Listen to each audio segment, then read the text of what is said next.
Welcome, boys and ghouls, to Double Impact Halloween.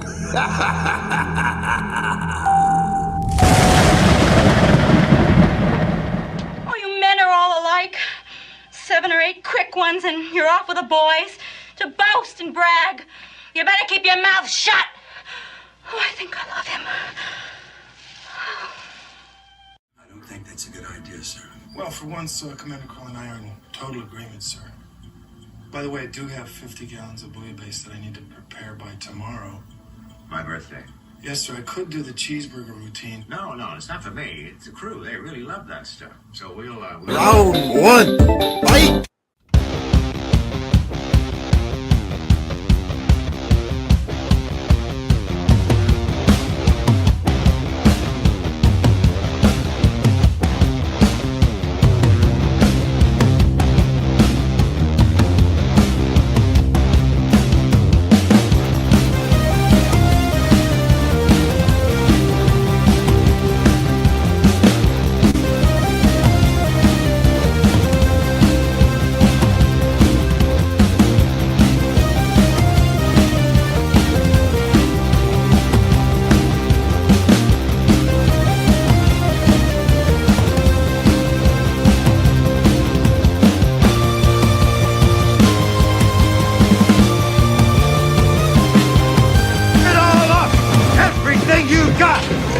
Come on, you ape!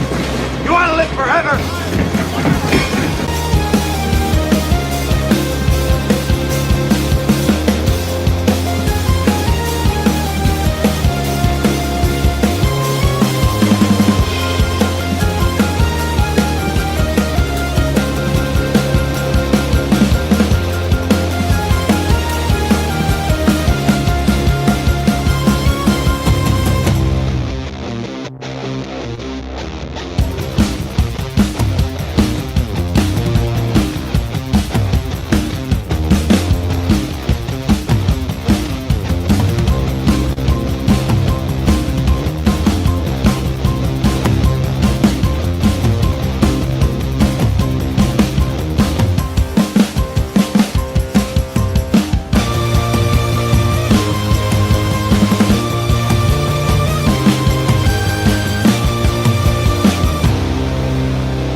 Hey everybody, this is Dean Cain, and you are watching Double Impact with Gabe, Shanth, and Jericho Green.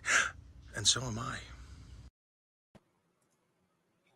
A boy's best friend is his mother. Wednesday, October 18th, the mayhem continues here on Double Impact Halloween. Welcome to the show. I'm Gabe Tabe. Tonight, we're reviewing Hitchcock's best. I think it's his best. I love Rear Window. I love The Man Who Knew Too Much. But I think Psycho is his best. Filmed on a budget. Fantastic. The suspense, you could cut it with a knife. It's so good. Welcome in the panel. Well, it's only a two-man panel for now because Jericho. Oh, Shantan Jetty, welcome. How you doing, friend? Sorry. I'm doing great. I'm concerned because last time we saw Jericho, there was a man in a gray wig standing behind him, and he said, "Hang on a second." And right. He said, "You don't have the guts." Yeah, he said exactly. That's right. No, Jericho downloaded something he shouldn't have, and his computer's not doing good. He was on here earlier on his phone talking to us, but he is a poor guy. I think the most frustrating modern problems, first world problems, I would say our problems, computer problems, right? Yes. Yes. Like, and to be clear, because I don't want to throw the guy under the bus. He downloaded a personal video I sent him that we don't need tech support seeing. I think the main thing we want to establish here is that whatever Chuck E. Cheese related material I might have or may not have sent, I'm going to stop talking. I'm going to stop talking. My lawyer just sent me a text. Never mind. Ooh. You know how it goes. Yeah. Hopefully he's going to be fine. He's going to be here. I am also a massive Hitchcock fan. I I love all of his movies. I love Vertigo. Oh, But this movie's a masterpiece. Look at that handsome devil. there he Right. is. There he is. Booyah. Got my shit working. Jericho's running Amen. on a potato. Where do you come down on potatoes, Joe? Oh, here we go. Here we go. Fucking Brandon. Oh, here he is. I didn't even realize who that was. Brandon. That's Brandon. I think he's the operations manager over at Eric July's warehouse for the Rippaverse, the great ice. That's right. That's Hey, right. What's up? Look, Brandon is a great guy, very professional, but his selection of football teams is shit. Yes. It's a big old pile of shit because he loves them girls from Dallas. Jericho's running late. Getting real. Wow. The roast getting real battle. in here. Now, Brandon, Jericho, as conservative as Jericho claims to be, he does live in the Bay Area. What do you think Jericho was eating that made him so late in the Bay Area? I don't live in the Bay Area. You live adjacent. No, I don't. I live near Sacramento. Listen, when you live in the It's Wonderland, not the Bay Area. when you live in the You're Wonderland, Nebraska adjacent. it's Wait, sorry. all the Bay Area to us down here in San Diego. It's the whole thing. And exactly, Southern California is all LA. No, please. How dare you? Well, then there you go. How dare you? There you go. I do not If I live had in a the Bay white Area. glove, I would pull it off and slap you, sir. How Hey, dare then we'd you? have to duel it dare at you? noon. We'd have to get our pistols and work it out at noon. Yeah. I mean, that's like saying everything south of Kentucky is, well, it's pretty much where I live. Yeah. That's I can't finish that well. Go ahead, Brian. Brian wonders if we're going to get some Norman Bates mother impersonations tonight. I don't know if you have the guts to do it. Ugh. She's the worst. They're all doing impression. Brandon, you picked the Cowboys, you fucking disappointment. Yeah, Oh my gosh, man. like your father. You could have picked 31 other teams and you picked the fucking Cowboys. Of course, my son, the idiot, picks the Cowboys. No son of mine is going to bring those filthy cowboys into our house with their filthy eyes. I know what those cowboys are after. They just want to bend my Norman over, you hear? Hey, boy? You got to go for it, man. Let it flow. You could have picked any team and your dumbass picked the Cowboys. I'm just saying that's a hypothetical mother who would be disappointed in their child for picking that team. Damn. Captain Haruno points out the racial aspect of this. Hitting Jericho with a white glove. Very that racist. Stuff don't fly here in Africa double M impact. He's right. In Africa City, you don't do that. You don't do Africa, Germany, Romania City. Right. If you want to say the whole thing. Welcome to Africa City, man. Have a schnitzel. Where the fuck are we?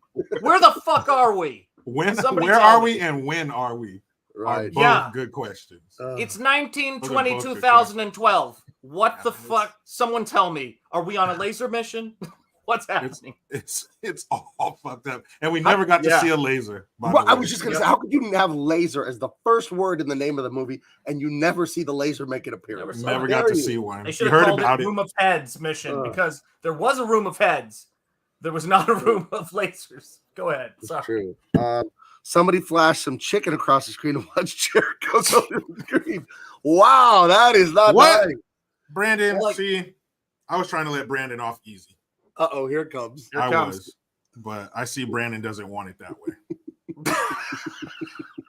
If I was late for eating and you were late for servicing your boss, is that? Oh, can I go now? Oh, can I go now? Hey, Jericho, overtime is overtime. That's paying right. ahead, all right? Burning that midnight oil. That's not oil you smell. It's oil you smell burning, but it's not midnight oil. It's baby oil. Look, burning there's that a couple baby of oil. things. There's a couple of things. In Soviet Africa, laser missions you. So there you go. I just wanted to hear Norman Bates' mother drop some Major Pain lines. That's all I wanted. If you're looking for sympathy, boy, check in the dictionary between shit and syphilis. Like, I wanted to hear it so bad, and it never. That movie is so hilarious. You think Charlie's gonna care when he stabs you in your little tiny heart? He's gonna slip your throat. I would get in on the football teasing more But I am a Bronco fan, and they are worse than they've ever been. So not really in a position to do so. I just got to keep my head down when we're throwing football insults around. So yeah, Brandon's always in a position to do so. Oh, I wonder if Brandon played tight end. It started that way. Then he became a wide receiver. That's for sure. I think he was fucking blown out. If Brandon stands up too fast, shit comes out. Because that thing is just no, that's it's worn out. You know what I mean? I like Captain Haruto. Is football still happening or is it over? Not yet.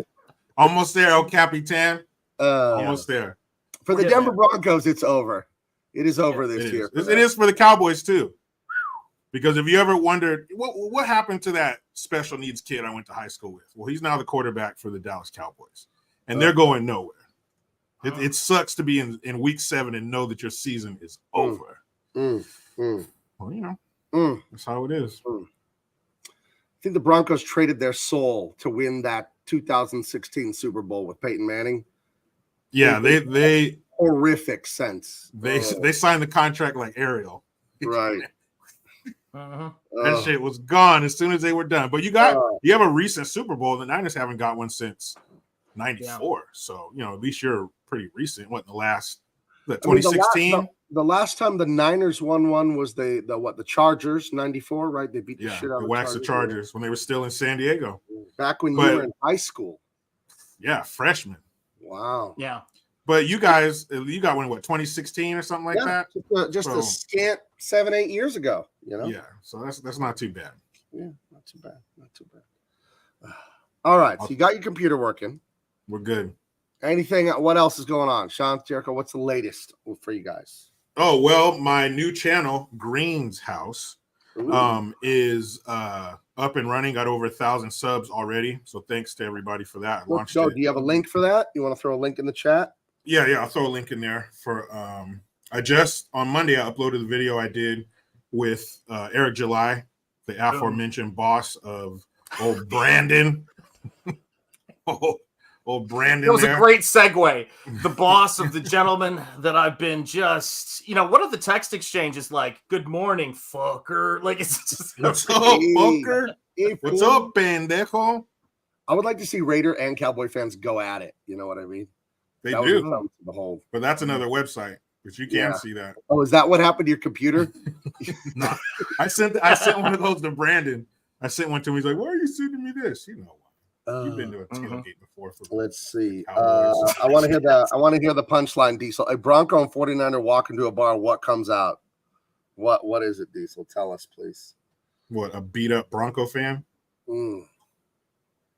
Okay. It don't matter, fool. I don't need to know the punchline because I love the Raiders. We don't know shit, and that's all right. Really? Yeah, I mean, I thought you were going to go with something just more simple. A disappointment. And just kind of go for the guts. Yeah, we don't know nothing, fool. We don't know nothing. Yeah. Jericho watches too much of what he sent me on his computer, and that's why it's slow. Damn, you send it. Wait a minute. Didn't you just say that, Gabe? Videos to another grown man, Jericho? Didn't you just say that, Gabe? I think you just said that joke. Get a new one, Brandon. Get a new one. Just like your asshole. Get a new one. Yeah, I'm not going to judge any of this shit until I get looped into this chain of videos being sent. That's all I'm saying. I'm not joining in until I'm included. Mark's Music Obsession is sitting here in my Welcome to the Iron Age. Yeah! Let's go. Still waiting on mine, dude. Yeah, brother. I can't wait to get mine. Beautiful. So glad, Mark. Jericho, can you say "Hey Vatos"? The Whore of One wants you to say that. Hey vato, hey vato. Don't you know I'm loco? Hey vato, you coming to the carne asada on Saturday? My ruca's gonna be there with her tias. No, I love your rucas, tia. Oh. That's the fun part. You don't have to finish words. Your tia. Oh. See. Diesel says the 49er Bronco going to a bar and out comes a pregnant donkey or not a pregnant donkey. You fumbled the punchline. I think you wanted to throw a comment there after. No, but, a pregnant that's donkey. A Raider fan for you. No, comma, a pregnant donkey. There you go. Oh, Mark, glad to hear. Mark said we don't need to know acupuncture or whatever that is. The commas and stuff. What's that called? Acupuncture. Yeah, right. Know that, fool. Fuck that, eh? I got an A in acupuncture in high school. Yes. Mark says the shirt from Shanthan Jetty, very good fit, true to size, and colors are great. Well, there you go. Nice. Nice and blown out for your ASMR enjoyment. Ayo, I don't know what we're talking about, but something got blown out. I don't know what's going on here. For the record, Diesel loves us, mother truckers. Well, if you love us, we know it. Hit the like and the share and all that, guys. Push the damn algorithm. Fucking prove it. Let's see, Gabe. I saw the Bates Hotel and that house on Monday. Were you at Universal Studios? Were you there? I've been to Universal twice up in Los Angeles, and it's alright. It's not Disneyland, but it's cool, I guess. I don't know. It felt weird. It like for me, San Diego Comic-Con and Disneyland kind of messed up other places for me. When I go to other Comic-Cons, they're not real Comic-Cons because they're too small. And when I go to other parks that aren't Disneyland, it's like Disneyland is nicer. So I don't know. Universal Studios is fine, I guess. I don't know. So I say that Harry Potter world is like amazing. Now I hate Harry Potter. I saw the first movie and I was like, oh, this is boring. But I'm a huge fan of like beautiful false worlds like Disneyland, like all the Indiana Jones and the Pirates of the Caribbean. So I do want to eventually get to Super Mario World and Harry Potter world just to see how beautiful the artistry of making those places. I'm very interested in that, to be honest. Oh, nice. Horror of One says also saw Alfred Hitchcock's Office, man. Holy cow. Oh, dude. Wow. All right, go ahead, Jericho. I put the link to the Eric July video for my channel. Where? So nice. In the private chat? I put in the chat. Oh. Nice. I don't see. Oh, it's now that's going to be a fun interview, folks. Yes, it is. It was a lot of fun. I got another interview in the books today that I did that I'll be releasing in a couple weeks. It was another really good one, but I'll save that. It was a I'm glad you guys can interesting story. Break that language barrier, because to me, thinking of a Californian talking to somebody from Dallas amazes me, man. Yeah. Disney, the price for Disney is off the charts, man. Right. Like yeah, you're gonna pay the same for like a tropical vacation like Hawaii or something like that. Like, yeah, you're coming out of pocket. It's it's like $90 or something like that. And they just jacked the prices again. Oh no, it's like 150 or something, dude. It's insane. It's insane. Yeah, it's really bad. I mean, they got the package deals and all that, but this shit's expensive. Well, Southern California residents, we can get those passes at the grocery store that are really cheap, but you have to have a driver's license with the California zip code and blah blah blah. So, yeah. Anyway, Dale weighing in on the poll. I put up on the poll. There it is. On the poll, like the day shift at a strip club. Let's see. Present, share screen. Since the murder spoiler is in the shower, my poll is tonight, the poll that I never come back to, shower or bath. Shower is winning with 69, bro. Shower, bath, garden hose, or au natural. Maybe you don't shower. Maybe you're one of those. So let us know. Let us know your hygiene because it's none of my business. Let's see. Harry Potter feels way too nerdy for me. This coming from a guy who knows what's happening in Lord of the Rings by hearing the soundtrack. Holy shit, Captain Haruno. That right there is how Captain Haruno gets the ladies. He does them. Yep. Oh, this is the part where Aragorn pulls out the Orc Slayer's sword, and the panties just fall to the ground. That's right. That's a thing.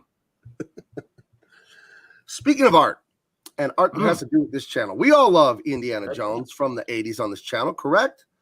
Yep. We all understand that The Last Crusade is the best movie, Raiders of the Lost Ark is the second, and that Temple of Doom is the worst of the three originals. No, we don't. No, we don't. But what we love is that shot where Indiana Jones is flying over the map as he travels. Well, if you hit the link right now for bigmancomics.com/DC, that's Dean Cain, All-American Lawman, this is a page I just colored up today. Dean and one of his buddies, former like a CIA special ops guy, is taking him down to Mazatlan by way of the Cortez Sea there and all that. Right. Well, I guess the other side's Cortez Sea, Baja California. Orale. Yeah, orale, vato. And they're having a little chit chat and heading down. I painted in that sky. That was blank. The illustrator didn't draw anything there. I painted that sky there in that panel in the middle there, and a lot of fun. A lot of fun stuff. This book is moving along. We're up to 40 pages finished illustrated and 20 something colored. We're going to be done on time, guys. The book shall not be late unless there's force majeure. It will not be late on the part of the creators. I'll tell you that much. So here's a little bit after that, a little bit of fighting going on in a cathedral down in Mazatlan, or in a Catholic church, I guess. I love this stuff. I think Akeon is just killing it. So if you want action adventure, you're going to love this stuff. It's everything we're doing on this channel, guys. All the action movies we love. We got it right here for you. No woke, no nothing like that. Just pure adrenaline and just a beautiful illustration. Here's a follow-up to that shot in the plane. I'm going to have to color this up in a few days. Jumping out in the squirrel suit, diving down into Mazatlan and landing in the city as it glows in the night. So I am so happy about this. Akeon is just killing it with the script I wrote him. And funny thing, it is now, I marketed this at 80 pages. But because I'm the wonderful, magnanimous guy that I am, it is 110. But no, this book is up to 112. I had to add 2 more pages. Damn. The way I write it is I just write like a basic page description. I do not write panel, dialogue. I do the dialogue after I see the drawings. And Akeon sent me an email saying, hey, this page 44, I think it's actually 2 pages. And this page, I think it was 58. He's like, I think that's actually 2. And I went and read. I'm like, shit, he's right. So I just turned those into 2 pages each. So now the book is 112. So I don't know how big the book's going to get, but I don't mind. I want the story to be served first. So we are killing it here. Make sure you hit the link. And if you haven't backed it yet, back it today, guys. Order this book today. You're going to freaking love it. And I threw this in. This is just for Double Impact, this panel here with the plane over the map. That is just for you guys because we love that kind of stuff around here. Yeah, that's always cool from those Indiana Jones movies. And the one where he's parachuting into Mazatlan, that's like the classic. All the action movies have that scene at night where it's from the water and they're shooting. You know, they have the skyline in the scene, like in Action Jackson in that boat scene where he put a bomb on the boat. The scene opens with the boat sitting there in the harbor, and you can see Detroit behind it at night. Look really cool. That's a great one. Thank you. Yeah, we're having a blast on this. I love coloring Akeon's work. Who drew it, Gabe? My friend, known only as Akeon. But as you can see, his work speaks for itself. Dude's a genius. Right on. But of course, you could have your pick of covers. I drew this one and colored this one. This is all me, baby, right here. And then Akeon did the other covers. He did this one, and he did this one. A little nod to a certain Scottish man, and this one right here. A little bit of Die Hard, a little bit of '80s explosions, helicopters, beautiful blondie there. Love this. This was the first piece of work he did for the book besides concept art. I also love. I nerd out on this shit here. I just love the way he drew that Ford Raptor and the cop car. Look at the angle of the cop car and the angle of the truck, and you could feel the motion of the chase happening. You know what I mean? You feel the chase scene. So we're having an absolute blast with this stuff. Please order it today. We can't do it without you. You guys support this stuff, so please support it. When you order this thing and you get it, you're going to love it. And like I said earlier, we're already up to page 40-something. He's doing layouts from 40 to 50 this week, and he's just killing it, man. He's killing it, and I'm right on his tail coloring it, but I'm also coloring Isom Volume 3, which I'm not allowed to show at all on here because Mr. July doesn't want me showing it. So. And for those of you guys who've been looking for it, I just posted the link to Jericho's new channel. So it's a new channel. If you're subscribed to his other one, I posted that in the chat. I just posted it again just now. So if you haven't subscribed yet to Jericho's channel, do check it out. There's an interview that just got posted right now with the great Eric July, who employs the great Eric Weathers. It all one circle of Erics. It's really what it comes down to. A lot of Erics. If you like Erics, a lot of Erics. This is the one for you. It's the most Ericist thing you've ever seen, hands down. I would say so. I would agree. Hands down or hands down? It doesn't matter. Hands down? Are we talking ham? What do you guys on ham? Hands and pants down. Okay. Right now. That's right. Right now. If you're holding a ham, put that shit down right now. Do you guys do like ham at Christmas or Easter or anything like that? I don't like it. Yeah. Really? Yep. Not a fan of ham at all. I don't hate it. I just don't like it. I like it in the sandwich. Ham fan. I don't like the big roasted ham. I don't think it's great, but I don't know. I think it's okay. It's fucked up. I'm a turkey guy. And this is the most obvious thing in the world. You already know this, but I just have to say it because I'm such an enthusiast for this. You have to brine your turkey for Thanksgiving. It is the game changer of all game changers. We've been doing it the last few years. And you boil the brine, right? You boil the salt and the sugar and all the spices. You boil a ton of it. And you cool it all the way off till it's cold, cold, cold, cold. Then you put your raw turkey in the big bucket or whatever you got. And I've been doing it in the garage with the 5-gallon bucket and adding ice a few times a day to keep it at a safe temperature. Do not take medical advice from me or safety advice. I'm not the That's what I do. professional in that regard. And when Yep. you fucking cook this thing, it's just erupting with flavor and juice. It's so good. Oh, my favorite meal, like my favorite diner style Denny's kind of meal, is the turkey, stuffing, cranberries, mashed potato. Just cover it in gravy. Oh God. Those are the 4 food groups. That's right. That's it. Right, Like, there you seriously.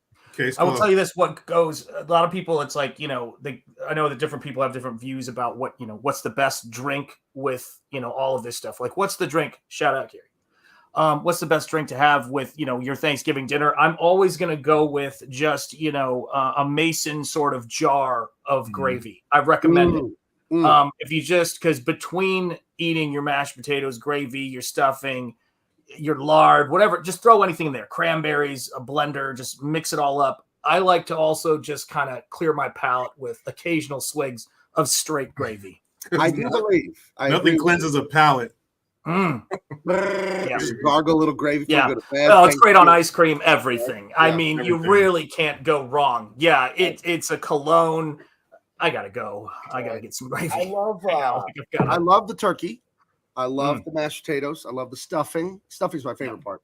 But they're all just a delivery system for gravy, really. At the end of it all, it's all just a delivery system to drink that beautiful, beautiful gravy. So, look at this.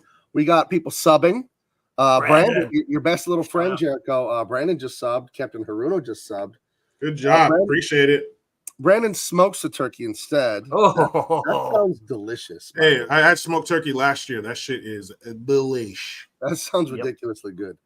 Let's see what else. Brockus, what about smoking? Well, it sounds delicious. That's what about it. Oh, there's a super chat in here. Look what I found. Arupe for $10 American. You 3 gentlemen have been busy at work creating. Congrats to you all. Gentlemen, where? Congratulations for being a fan of ours. Thank you, Arupe. Appreciate It must that. be wonderful. But in all seriousness, yes, thank you. I do appreciate it. God bless you. Sincerely. Lucky you. And here you go, Toots. But that's not all. Since you're a channel member and one of the ladies, here you go. Shake, shake, shake. Shake, shake, shake. Shake your booty.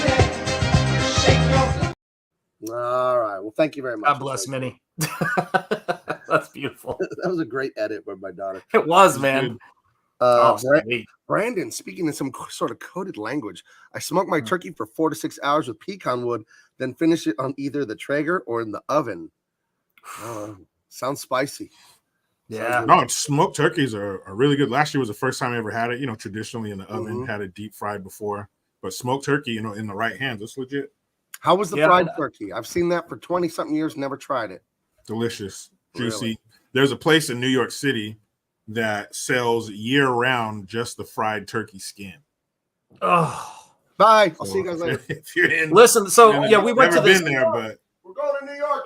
We went to this thing in Rhode Island called now. the Jack-o'-lantern Spectacular, and there's versions of it everywhere, but it kind of started here, and it's just this, you go to the zoo and it's wall-to-wall hand-carved pumpkins, the thousands of them. It's incredible, and they have to replace them every 4 to 5 days. And when you go in, they have a stand that sells turkey legs. And we were there a couple hours after it opened, and I got there and I just went going, I'm here in line for a turkey leg, but they're going to be sold out. And I went up there and they're like, we're sold out. And I said, thank God. This is still America. Thank you. The day I get to the front of a line and the turkey legs are not in demand, I'm out of here. That's right. I thought I had maybe dreamed these because I didn't see them at the store for a year or two, but I was at Sprouts with my local Antifa people, and they had a bag of not pork rinds, but fried chicken skin. And I'll turn off the green screen. I've got a plane to catch. I found it again. It's not cheap. It's like $5 for just a little bit. Like it's like a Dorito bag. But holy shit, dude, that's good stuff. And okay, we're gonna settle this here. Brandon says it's not pecan, the correct way I say it. He says it's pecan. Now, as long as you don't say pecan, we can be friends. we're good. Pecan, almonds, those people can be excused from this planet. You need. Where did we come down? Do you say pecan like me? You say like pecan pie? Yeah, pecan. What are we talking about? Go ahead. Sorry, I can't. When I hear some different versions of it, I'm like, I can't think of how I say it. Yeah, I say pecan.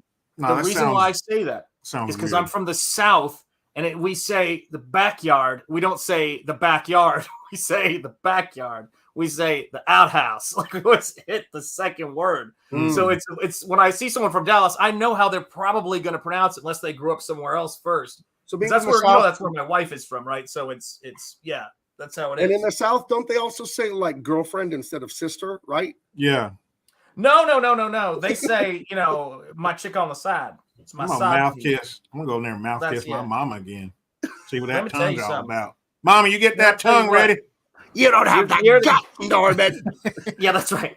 Yeah, exactly. If you had more guts, Norman, you would have taxidermied with bobcat teeth. Now that would be a cool movie. I'm just saying, she turns her around and he just all parrot eyes, bobcat teeth. He just swung for the fences. He says the they go to Walmart. Walmart. Hey, you want to head down to the Walmarts?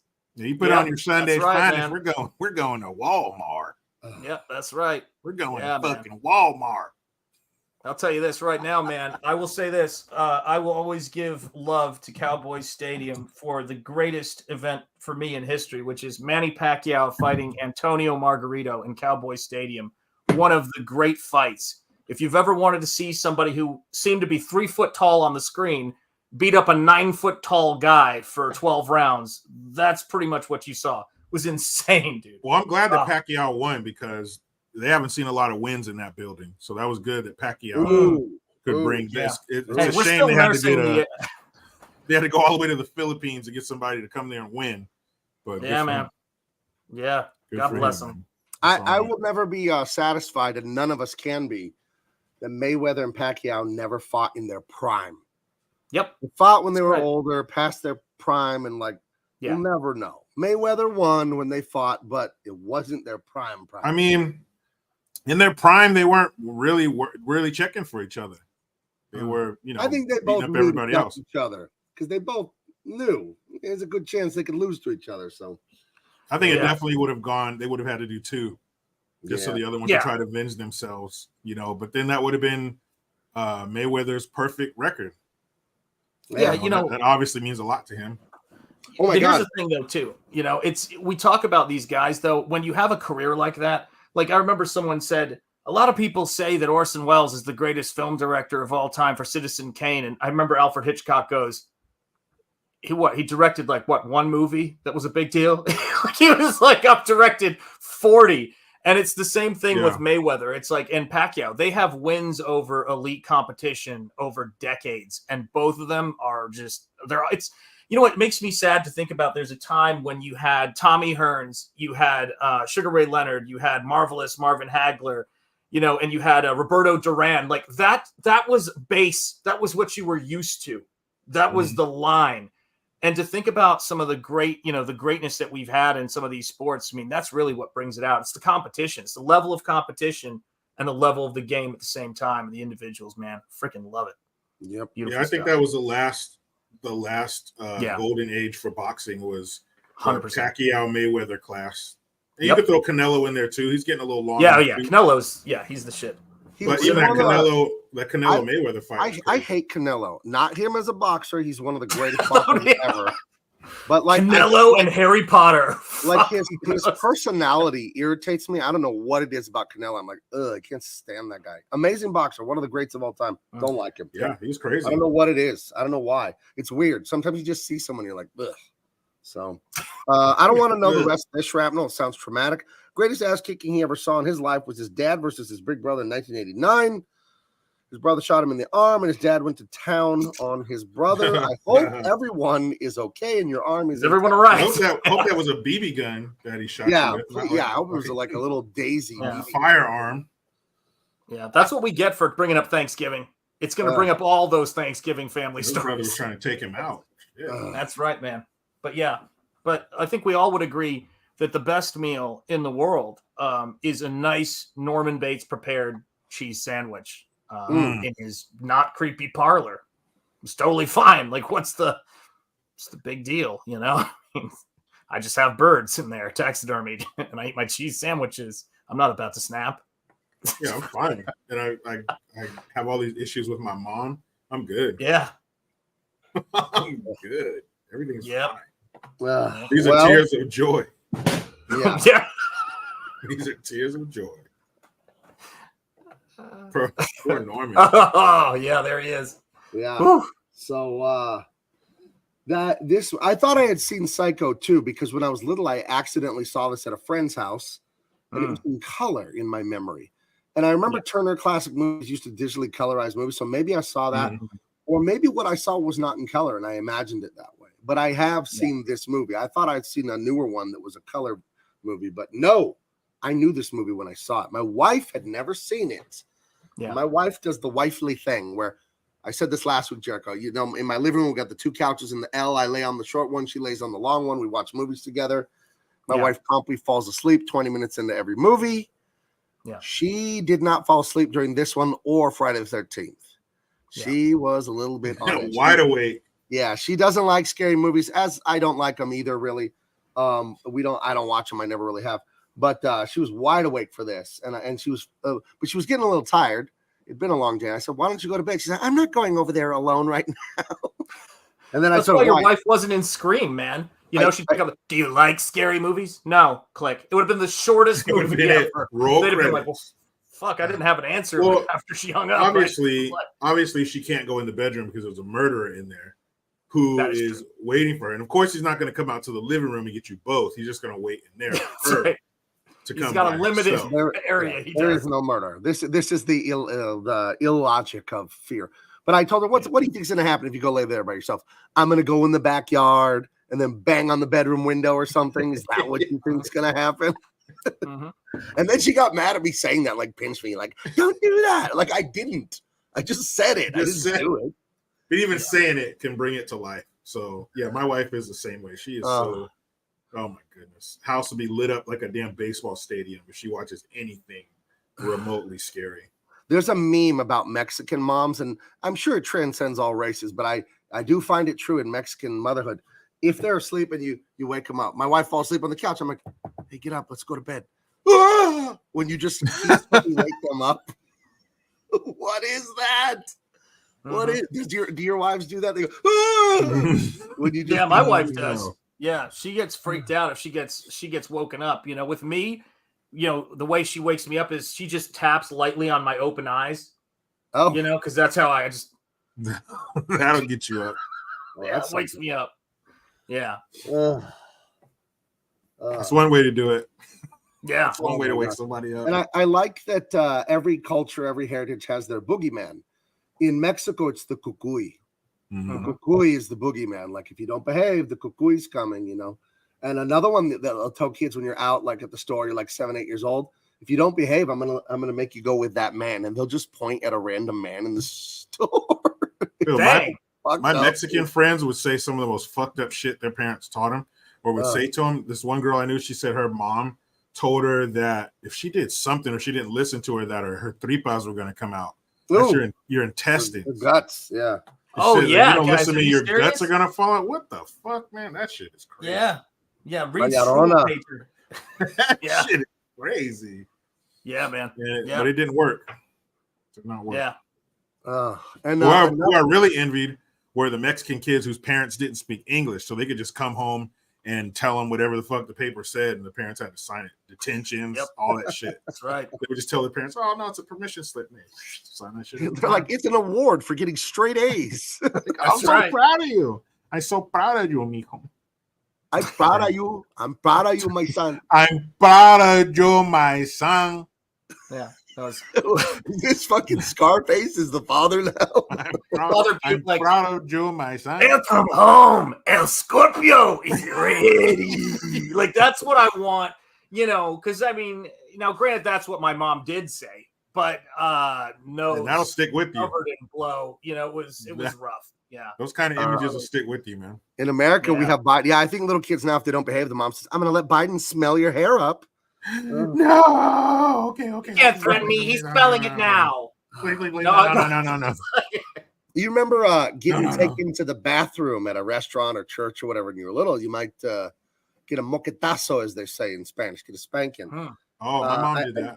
I know a person, and in the middle of a serious church service, a niece of mine who was a little girl at the time, The preacher's preaching. It's very quiet and serious. And all of a sudden, you hear this little girl scream out, "I don't want to go to the bathroom. I'll behave." Perfect. There it is. Yeah, my mom did that, but we called it an ass whooping. Oh, that's what we That's called it. exactly what we called it. And, Yeah. she took me to the back of the church where the bathroom was, and it was like the back of the church up a few stairs, like in the back room. There was like a kitchen, you know, where the cook and everything for the what's the word I'm looking for? The potlucks and stuff, you know, like after church sometimes. Right. Yeah. And she knocks on the door and she stuck her head in the woman's bathroom. "Anybody in here?" I said, "Nope." She was like, "Come on in, bro. I got you." And it was back out to church. You ever get one, but you knew you deserved it, so you weren't that mad at your parents? Yeah. There were a few times as a teenager where, you know, I got the punishment. I was like, yeah, I deserve it. Like, I could see it. Makes sense. I got into a little fireworks and lighters and matches one summer when I was about 12. And, you know, I was blowing up black cats and just lighting things on fire. My cousin made up this thing called zilching. I don't know. You burn a shopping bag, and when it drips the plastic, you can hear it. It goes, zzz, zzz. Do not do that. But we loved it. Yeah, we would burn been there. plastic.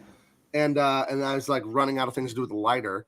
So outside with my brother in the driveway at my dad's house visiting for the summer, I took the lighter and put it on a butter knife for a good 45 seconds, then stuck it on my brother's forearm to see his reaction. What was his reaction? He runs, screaming and crying about the blister on his arm, and then telling my dad, like, what the hell? My dad just went, like, smacked me. He goes, "What is wrong with you? Why are you burning your brother?" And in my head, I'm like, yeah, that wasn't right. I shouldn't have done that. Yeah. So I didn't feel bad at my father. I felt like I got off light. I shouldn't have done that. So, like, where were you, Dad? Why didn't you stop me? Yeah. Yeah, this is your fault, Dad. Come on.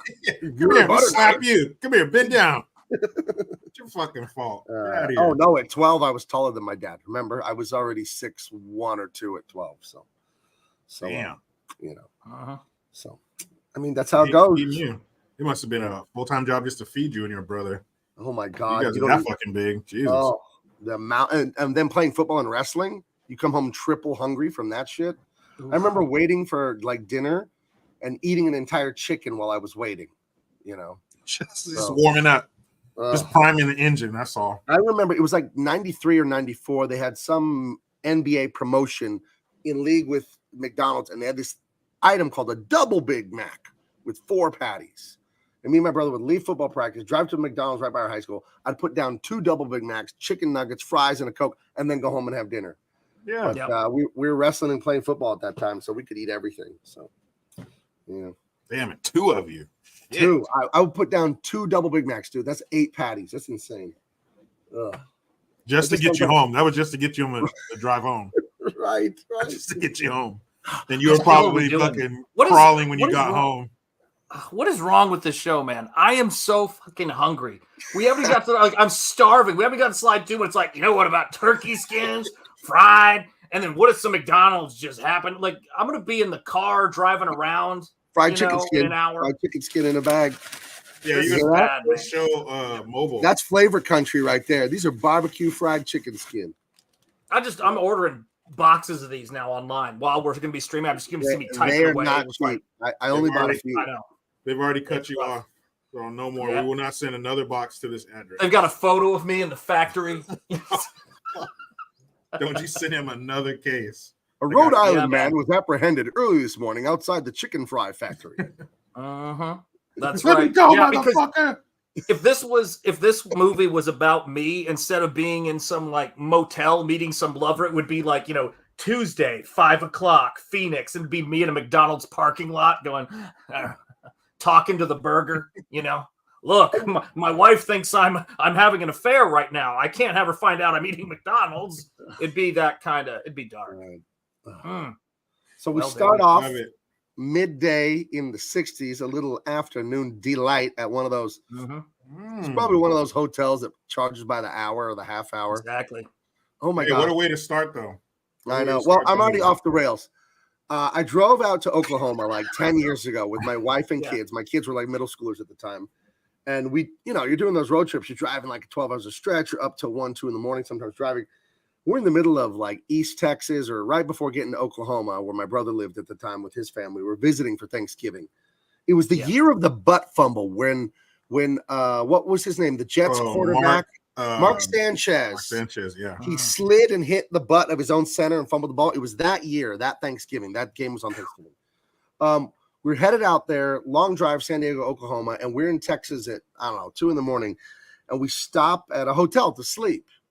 And the guy, I'm not making this up, the guy in front of us is like the biggest nerdy guy, like a computer programmer guy in his 40s with like, broomstick arms and bad posture and skinny, bad haircut. Looked like a total dork. He's with this super curvy hoochie mama with the platinumous blonde hair. She's in a dress so tight I could see what she's thinking. It's like cut like above her nipples and right below her crotch, like the tiniest, skinniest. About that like, big. and I'm looking at, and it's like a shimmering, like light lilac silver. It's like a purple silver color shiny dress. And they're checking into this hotel at 2 in the morning. Me and my family checking in.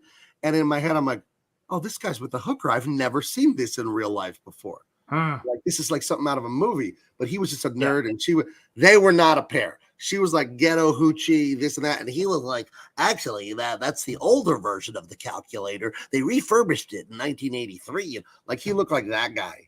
And maybe they were soulmates, and she, I don't know what she would, or maybe they were, date night. Hey, you probably get this a lot, but where exactly do I end up putting it? Did you guide my penis into your exactly? Hold on, let me get my inhaler first. That's right. And let me put on my headgear. It wasn't so cold out here. That gets the ladies. Usually I don't take my orthotics out of my shoes, but you got me feeling frisky. Yeah. My safe word is cosine. Go ahead. Turn up my hearing aid. What'd you say? www.wowyoulooksexy.com. Youlookfabulous.com.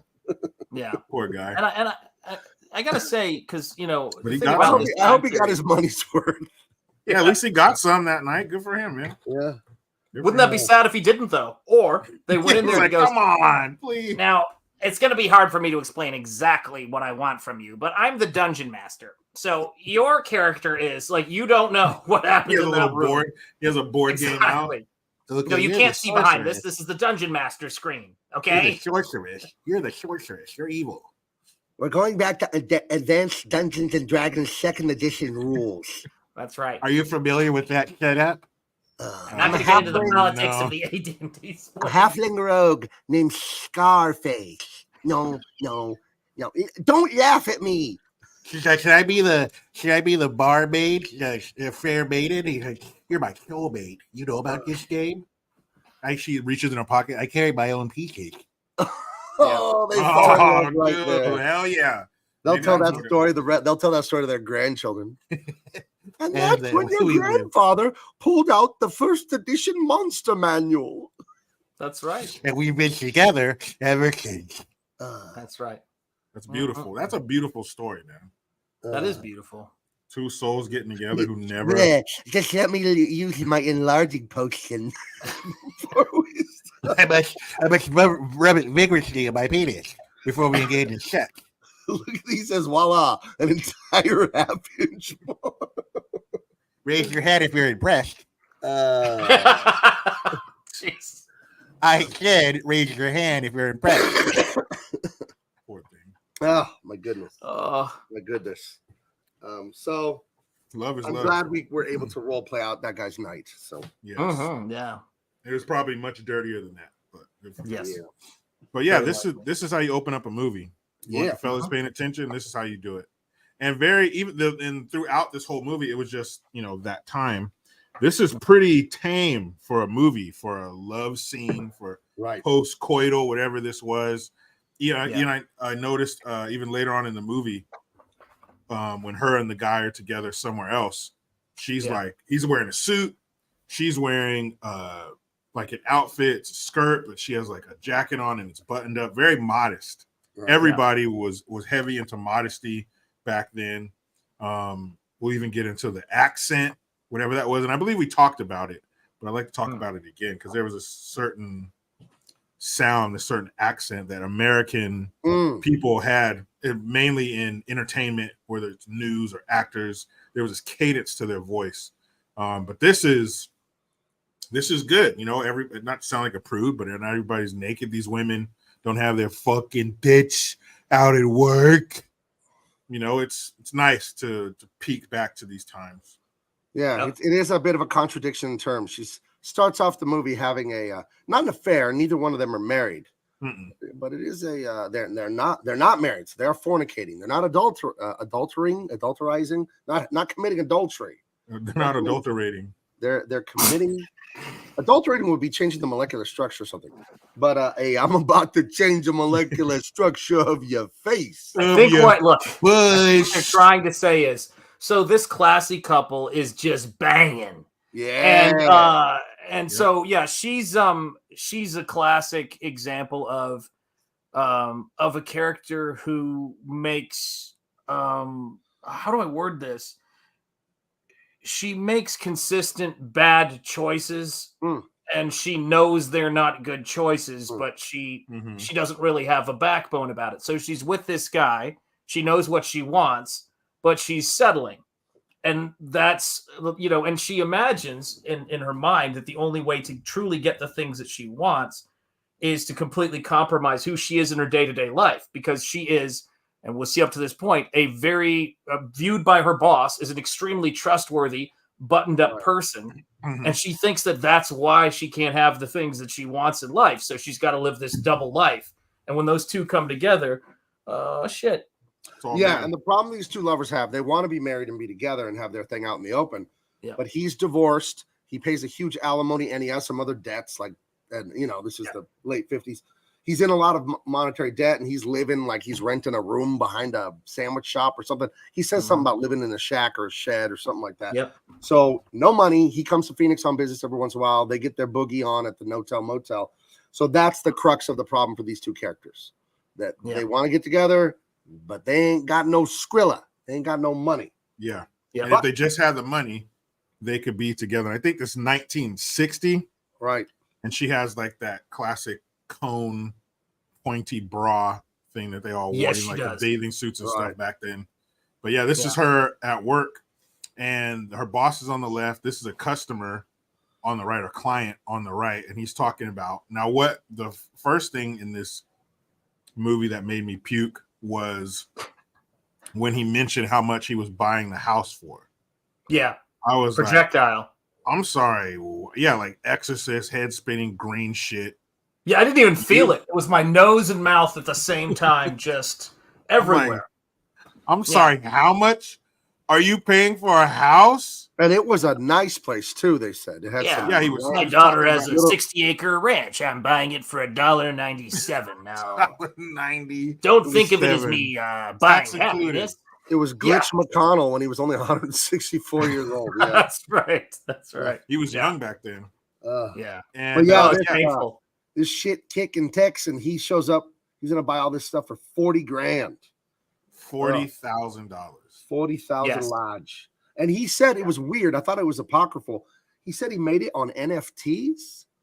Yeah, he did. Had those in the 60s. Oh no, the game. He's got a better line than that when he talks about how much cash he's walking around with, and the other one goes, "I declare," and he goes, "I don't. That's why I get to keep it." Yeah, that's right. Yeah, keep this shit away from the government. I like that. Yeah, causing trouble. Yeah. So it says in 1960, the median home cost was $11,900, while the median income was $5,600. Yes. Wow. So a house cost like 2 years of wages, more or less. Mm-hmm. What does a house cost now in yearly wages? It depends who you are. Depends on what you're making. What is the median income nowadays? I don't imagine it's that high. You know? Oh no, not at all. What is it like 60 or something? I don't even know. Oh God, I have 74.5. 74. So, and in San Diego, which I read a headline yesterday, the most expensive real estate market in the nation, beating out San Francisco, Honolulu, New York City, San Diego. You know the average price of a home here is $1 million. Yeah. I'm not going to go into the value of my home. I'm not going to go into the value of my home, but I have a normal home, and thank God I bought when I bought. I bought at the dip. I bought in 14. Yep. And God's blessed us on this house in equity. I'll say it like that, and that's all I'll say. I'll say nothing else. But yes, the average home in San Diego, average normal single family home here is $1 million. The average price here. So there you go. Well, we have our property's dual. We've got a residential, then we've got a business. So it's the house is up on a hill, but then the motel is actually right down by the highway. It's weird. They moved the highway away. I mean, we used to get a lot more traffic before, and that's not good. You don't need any more traffic. Look who it is. I believe it is Mr. Ethan Van Sciver himself. His favorite film of all time. Well, sir, you have excellent taste. I've only seen this movie twice. Right. But this is so effing good with the suspense. It's ridiculous. Ridiculous good. Yeah. So congratulations to you for loving a great movie. Check out his work, Cyberfrog. You can get it at we go to Indiegogo.com, search Cyberfrog and all that great stuff. He has it out there. So and wait, while Ethan is watching this show, I do also want to say there is I emailed Ethan about you, Jericho, recently because Ethan, in addition to loving Psycho, is a massive Sopranos fan. And you had mentioned to me that you were starting the process at some point of watching The Sopranos. So if you ever want to deep dive with him on something. Yeah, my wife and I have done watching it not too long ago. What a great series. Yeah. That was. Hey, Tom, I love Polly Walnuts. I love that guy so much. I love, my favorite character was Tony Soprano, but they all had the same accent. They all, said the same words.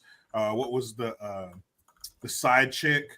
Can't remember what they called her, but Maron, and all that kind of stuff. They all had the same stuff, but James Gandolfini just said things differently. Like he said his S's like SH. Well, he was always kind of breathing through his nose. He I'm gonna fucking stick it in a push. It wasn't with an S. It was fucking funny, man. Even though he didn't like people that look like me, Tony Soprano was the best. That shit was so cool. I'll have to revisit. I haven't seen it in over a decade, but I saw the whole thing when it was on. I caught it like around season 5. Like I caught up on DVDs around season 4 or 5, and then kind of watched it to the end. But one of the great shows. I think that and The Shield. Remember The Shield on FX? Those are the shows that started this whole Netflix, Disney streaming. Mm-hmm. They started that episodic streaming kind of binge watching thing. To me, I don't know. Maybe there's Michael Chiklis. That was his name. The Shield. Yeah. Oh yeah. I love The Shield. It was also The Commish. Different show. No, go ahead. The Shield. Rescue Me. Mm-hmm. Right. Even Justified. Dennis Leary. Yeah. Yeah, Rescue Me was cool. I watched like the first few seasons. I like The Shield, Mark, but it was my favorite show for a few years. But the final season, and I won't spoil it because it's so good, but the final, I didn't like how they ended it. But I loved The Shield. I loved it. Me and my brother still have like in-jokes that we tell each other from The Shield. We absolutely freaking love that show. Yeah, I wasn't a huge fan of how The Sopranos ended either. Yeah, well, what do you think? Now everyone knows. Do you think he died or didn't? Yeah, he died. I think he did. Yeah, I think he did too. A lot of people say he didn't. I think he did. He did. No, it didn't look like there was any other way out of that one. Yeah, 100%. And of course, that's what that life comes with. But still, he's been through so much. Well, and the thing, it was funny. I was watching an interview about this movie with Hitchcock, and I can't overstate this because it was brilliant. He said when he was talking about this stuff, and he was looking at it, and he was saying, well, what was my thought on making this movie? The thing that he said that I really liked is he goes, you can't really identify with any of the characters in this movie, which means the only reason this movie works and you give credit to it is my work as a director. And I just thought, wow, that's a really badass way to approach a film, where he was like, I'm going to make this movie. This is a director's movie. It's not an actor's movie where you fall in love with this actor and the dilemma they're going through, because before you can get hooked into this stuff, you know how it goes. We'll get there. But nobody in this is a particularly lovable character. You know, even the coworker, when she's sitting there and she goes, he was flirting with you. I guess he noticed my wedding ring. It's like, damn, that is some mean bitch shit. Yeah, you. I mean, holy cow, dude. I'm better, but he knew I was married. So. Yes, that's the only reason that he talked. The only reason he talked to you, bitch. Shit, what a nice way to talk to your friend. Oh, man. Catty bitch. So anyway, I forgot this guy's name. We'll call him Big Tex or whatever. He comes in. He just, hey, I'm just gonna flop it on the table right in front of you, dames. He just pulls it out. That's a lot. That's like if that's the cost of a house, a very expensive median house cost of a house back then was 12 grand. So this is 40 grand. So this is like slapping down, $700,000-$800,000 today. That's big money. That can definitely, if you're on the fence or close to the fence about, doing some bad shit, seeing that money in front of you, that might tip the scale in the wrong direction. And I think this is what happened to median sales price for a house now, just to be clear, is $400,000. So if you do the math, if you do the math, around 400,000. If you do the math on that and you think to yourself, okay, so the 12,000 was the median cost. Let's just be generous. We'll just triple it. You're talking, it's like giving someone over $1 million for a house, prices today. Dude, just that would be pretty nuts. Plopping that, that'd be a suitcase or a briefcase. Pop that open, $1 million cash. Can you hang on to this for me? Fuck yeah, I can. Peace. Yeah. So he gives our little. He gives Miss Afternoon Delight the money. Her boss is there looking like Walt Disney a little bit. And he's a little disturbed by the money because, again, this is the equivalent of like $800,000, $1 million bucks. And the boss is like, can't you do a check or something? Or, it's like, oh, nope, cash only. He's like, okay, we'll put it in the bank. And he tells the secretary she needs to go run and do that. Now, remember, she wants to get with her lover. The only thing. And they need them apart. Right. Cash. And those two poor guys, we got to go back to those two poor guys. The guy who runs the bank and this Texas guy, all I could think of, it must have been the most miserable lunch of his life being out with this dude. Like, this guy's like, I don't even want the money in the office. Like, I don't even want it here over the weekend. And this guy is just like, I need to get high and we need to find some prostitutes. He's like, all right, so ladies, we're going to put this money in the safe. I was showing him my wang. Like the whole conversation. The fuck was that, man? Please. Right. Please. Get me out of here. So then our secretary gal, she fakes like a little tummy ache or a headache or something. Remember, she's like, "Oh, I'll drop it off at the bank and then I'm going home for the day." Is what she tells the boss. Period. Yeah, something. And then no. That's exactly what she's absconding with the money. And as she's leaving town in her car with the money, guess who's crossing right in front of her? Who's out to lunch with Big Tex? Her boss and the guy are there. They look, one of the things, like in Pulp Fiction, where Marcellus Wallace looks at Bruce Willis at the stop. Yeah, except he stops. He doesn't keep walking. That was a lift. That was a lift from this film. Oh, was it? Yes. Quentin Tarantino talks about that. Okay. That was the thing that made that movie. There was so much stuff in Pulp Fiction they didn't explain, but what I loved was people used to always ask that question, or wouldn't ask the question. They'd assume, whose gun was John Travolta? Spoiler alert! It came out in '94. Whose gun was John Travolta shot with? And most people think he left his machine gun out on the counter, or submachine gun, I should say, out on the counter, and that's what he was waxed with.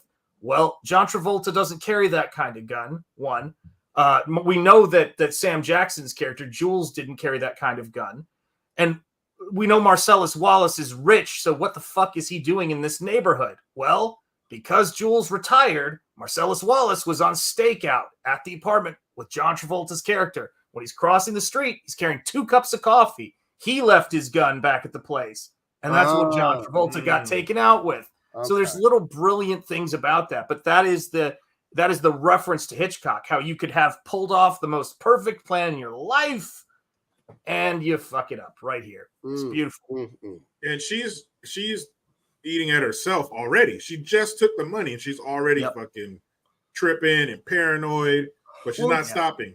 It's one thing to meet her paramour at the at the hotel for the afternoon rendezvous, but it's a whole other thing to basically steal what would be $1 million today and drive off with it. Now, this would have been a great time to commit crime like this because you have the technology of cars and planes and railways, but you don't have GPS and security cameras everywhere, and you can just drive to another city and change your name and forever in the old days. Nowadays, there's nowhere to go.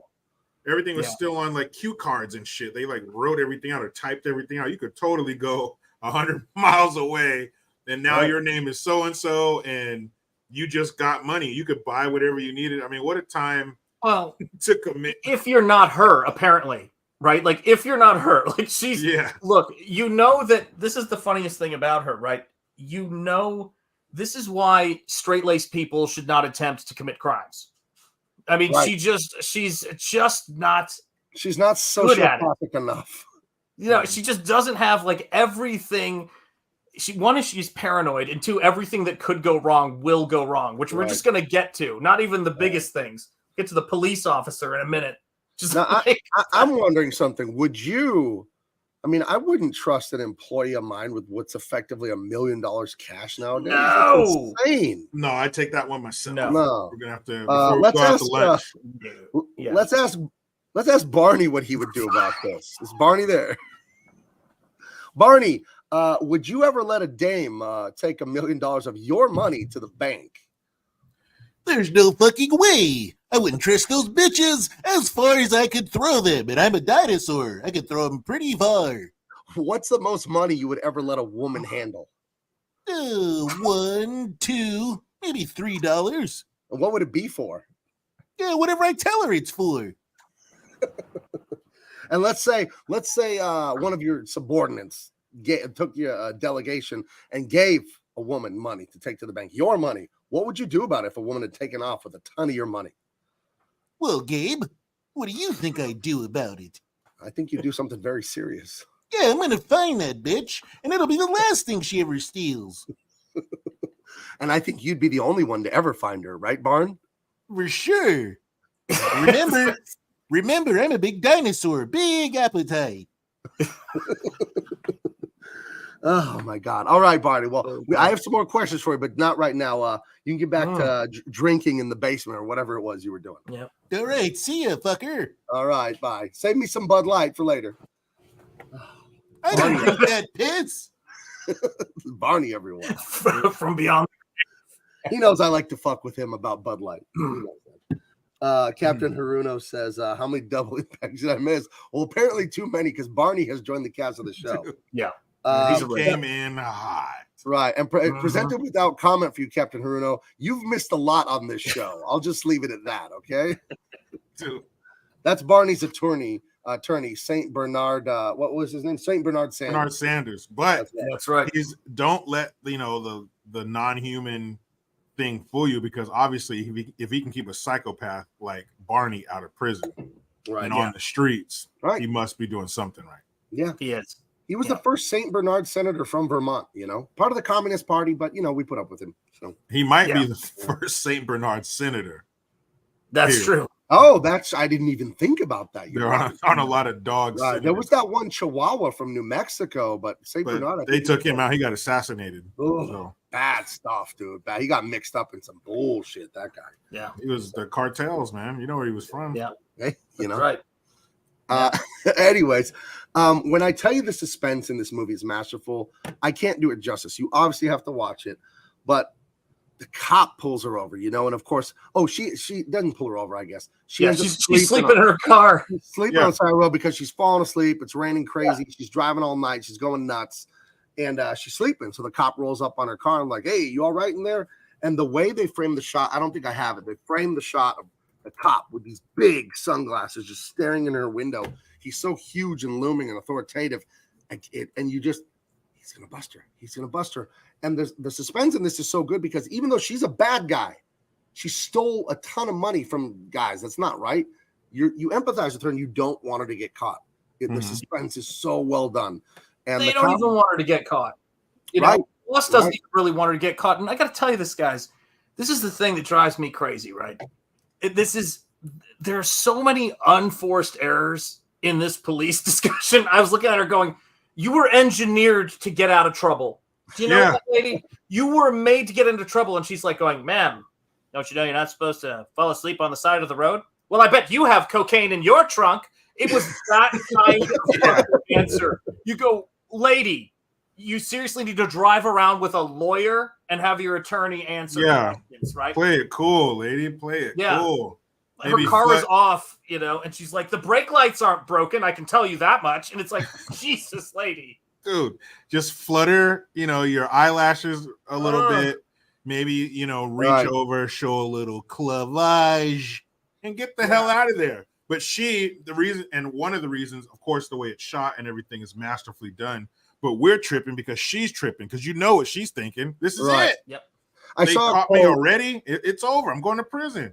I have to paraphrase it, but it was a Hitchcock thing, and he was talking about building suspense, and he says, basically, you tell the audience that the bomb is under the seat of the car, the train, or whatever, and they know the whole thing that's going on, and you just are watching, wondering if they're going to get caught. I'm paraphrasing, but that was the idea. I saw him giving in an interview, and we know she's got the money. She's on the run. Maybe her car has been reported, her license plate. I don't know. Her boss knows it or not, but you're just like, oh my God, what's going to happen? And he lets her go. But he's got the stink face, the cop, He knows. Something's up. This don't make no sense. This broad sleeping on the side of the road. But for whatever reason, he's like, all right, go. All right, there. What's not relaxing about this police officer's posture? That's my question. You seem like you're in a hurry to get somewhere? No. I'm honest, and I don't steal from anyone. I would never take $40,000 when someone says they're honest. I am honest. You can ask anyone. Yeah, I'm the most honest person you've ever met. Can you turn the engine off, ma'am? Seriously, just get the f out of there. But it's because she's a beautiful woman. Yeah, boom. You're good. If that was a guy, nah, man, we're gonna search his car. I'm gonna radio in. See what I can find. You're gonna get the even business. This guy. Who has made a car salesman? That's like making a mattress salesman suspicious. Who the fuck? She's got a gift for seeming guilty. I don't know what it is. Serial killers who wake up. Today is a new day. Her next move as a criminal mastermind is to pull into a used car dealership. And remember, this is the late 50s, so there isn't any computer cross-checking. GPS, security cameras, internet, this, that. It's 50s, you sign papers, you hand over cash. That's it. There you go. She pulls in. No DMV. Right, nothing. She's going to pull into a used car lot, buy a car cash, and leave her car there. Could she look more effing suspicious? And by the way, as she's in the lot, telling this guy, no, I don't want to test drive. No, I'll just take that one. How much? $700? Fine. She doesn't even negotiate the price. $700 for a brand new car. And he's all weirded out. The used car salesman's like, okay. And let's go in the office, make sure you own this car. I don't know if you had to look at the registration or whatever. But they're going to do this transaction in 15 minutes. But parked across the street is Officer Sunglasses. And he's just watching. Like The Shining. Like the way he's standing up against the car. Yeah. It's like the twins in The Shining. He's in the dead center frame watching her. And I'm going, well, I think your car switch plan is fucked for starters because he's watching you do it. And she's like, charge me double for the shittiest car on the lot. Ma'am, I'm sorry. What the hell? Ugh. And look at those cars, man. Look at those cars. Those things are beautiful. Gorgeous. Tanks. Gorgeous. Fucking tanks. They were nice. What a time. The ladies with the missile launcher boob bras and the gorgeous cars, and you could just abscond with cash and never be caught. What a time to be alive. You could, as long as you get out of town, as long as you get out of there, you can get away with anything. That's right. See, they'll never catch me because I'm 2 towns over. See, yeah, I went over 2 towns. See, they're not connected. See, there's no internet or anything like that yet. See, everybody. There wasn't a simple plug in your name into the computer and now we know everything. Who's looking for you? Your criminal history. It was if for some reason they happen to cross paths with somebody who might know something about you. Maybe they can put 2 and 2 together, but pretty much you put distance between you and your crime and you're good. And like Gabe mentioned, no traffic light cameras. Now they can just track your ass with security cameras, ring dash cameras. They can see you driving by anywhere you walk, especially you're paying with a card. They're going to find everything you bought, the time, who your barista was, everything. Yep. But back then, you got cash and a way to get out of here. Your reign of terror will continue. There you go. New life. Yep. That's right. So she's headed. She wants to get to where her boyfriend lives, right? But she's going to have to pull over again because it gets real. Let's get to this first. This is a like, hey, I'm right here. Yep. And this is why Hitchcock is the master. He just has, and they cut to this shot. I don't know, 3-4 times. They just cut to this guy. First, he drives up and makes a U-turn, and you're like, oh God, is he coming in the parking lot? No, I'm just going to park here across the street. They cut back. He's like, I'm going to get out of the car. Like, oh God, is he coming? No, just going to post up here on the edge of the car and watch. And the suspense is driving you insane while you're watching it. It's so good. It's his best. His movies are fantastic. All of his movies are great, Hitchcock, but this is just a masterpiece, this movie. Wow. Yeah, he's really, breathing down her neck, but he doesn't have anything. Now he just punch in her license plate. Before he even gets out of the car, he would never know everything about her. Right. But, he just has a hunch. Just tell him you voted blue in 2020. That'll get you off any. That's true. She is the worst criminal ever. That is true. And he is just trying to be sexy for the lady. That is true. She's a beautiful dame. So that's going to get her out of a lot of scrapes. Maybe he's one of those Chippendale dancers, and he comes up and says, ma'am, you have the right to remain sexy. He's like, we got a noise complaint. You partying in your car? You ladies are going to have to keep it all the way down. Yeah, I'll keep it down to my ankles. Next thing you know. That's tough. More like that's woof. But I must have missed something here. He reminds us that crime doesn't pay. That's right. Well, she's 40 grand richer, so I think you're wrong in this instance, but generally, yes. All he's missing is hitting his nightstick in his hand over and over again. That's right. Just going like that. That's the only thing this dude's missing. Because he's making it clear that I got my eye on you, butch. I'm watching you fucking broad. I like this. This has nothing to do with the movie, but I just saw this. Dance contest Monday night. Let's do it. Don owns Wednesday. Guest stars and talent night. What is this? Is that a gentleman's club? Goodness. I don't know. Sounds like kind of a multi-purpose. Maybe that's what. What is he waiting for? He's not a. He isn't a real cop. He is one of those Chippendale guys. I'm in a Jimmy Buffett cover band. Too soon. Yeah, he's early, man. He's sleeping on the sidewalk. He works the day shift at the guy's strip club. Yeah, that's right. I remember joking with my brother about it. My brother was going through a tough time, and he was he'd been recently divorced, and he was looking for a new job, and he had moved and stuff. But he has that gallows humor, my brother. And he said he was going to open a strip club that he would own, that guys would dance at it, called Dad Bod. And we still joke about Dad Bod to this day. So what's scary is who would show up. You don't know. Like, there could be a sting operation, though. Do you know what I mean? Get these people off the streets. Yeah, that's when his dreams went weirdos out of here. That's when his dreams went up in flames. He realized it wouldn't be a bunch of 22-year-old college co-ed girls, that it would be a bunch of 63-year-old men from the local country club showing up to stuff singles in my brother's Calvin Klein. Hey, man, they have the disposable income. Do it, man. That's what you wanted. So, Dad Bod was never meant to be. It's barbecue hour. But that's my brother. My brother, he's a visionary, man. He's a visionary. He is. So that's Dad Bod behind the cop car here. It's going to have a dance contest Monday night. So I like this. Dad Bod, 11 drink. So they pay it too. They pay it. Shake it, but don't break it. Let's move. That's all. That's all. I was going to buy 12 anyway. So again, she buys this used car in the most guilty ass, mysterious transaction of all time. As she's driving up, a guy comes running out the back and goes, hey, hey, hey. But it's just the guy in the foreground here. I think he's the mechanic guy, because he inspected her car and stuff. And he has her bags. That's how nervous she was. She had forgotten her luggage and stuff. He gives it to her. All I can And if tell that you doesn't is- make her look guilty this guy's the stupidest police officer of all time. She buys a car in 13 and a half minutes and forgets her shit in the other car. And the cop's like, I don't know what's wrong with this crazy broad. You know, I hope she gets there safe. He can't figure this out. It's like Hitchcock is stacking all of the suspicious people behind her, staring at her.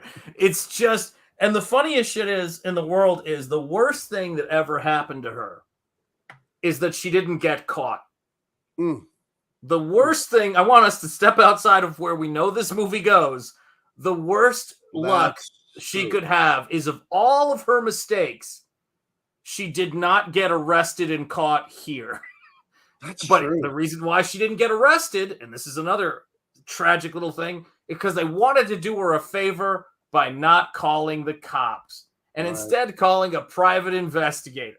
Right. If they'd called the police, they could have always had the charges dropped. But instead, this poor gal is being essentially is having all the wrong things done for her. It's nuts. I think that's pretty insightful right there, man. I didn't even look at it that way. Yeah. I think even if she had like blood splattered on her face and her clothes and like her hands, like she dipped her hands in the victim's blood and it's running down her wrist, I think they still would have been like, all right, anything else there, ma'am, before you get out of here? She's like, to be honest with you, ma'am, that's a lot more blood than I'm used to seeing on a woman.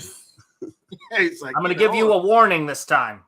Like, if you guys don't want to call the cops, are you going to check out the trunk? No. Why would I check out the trunk, ma'am?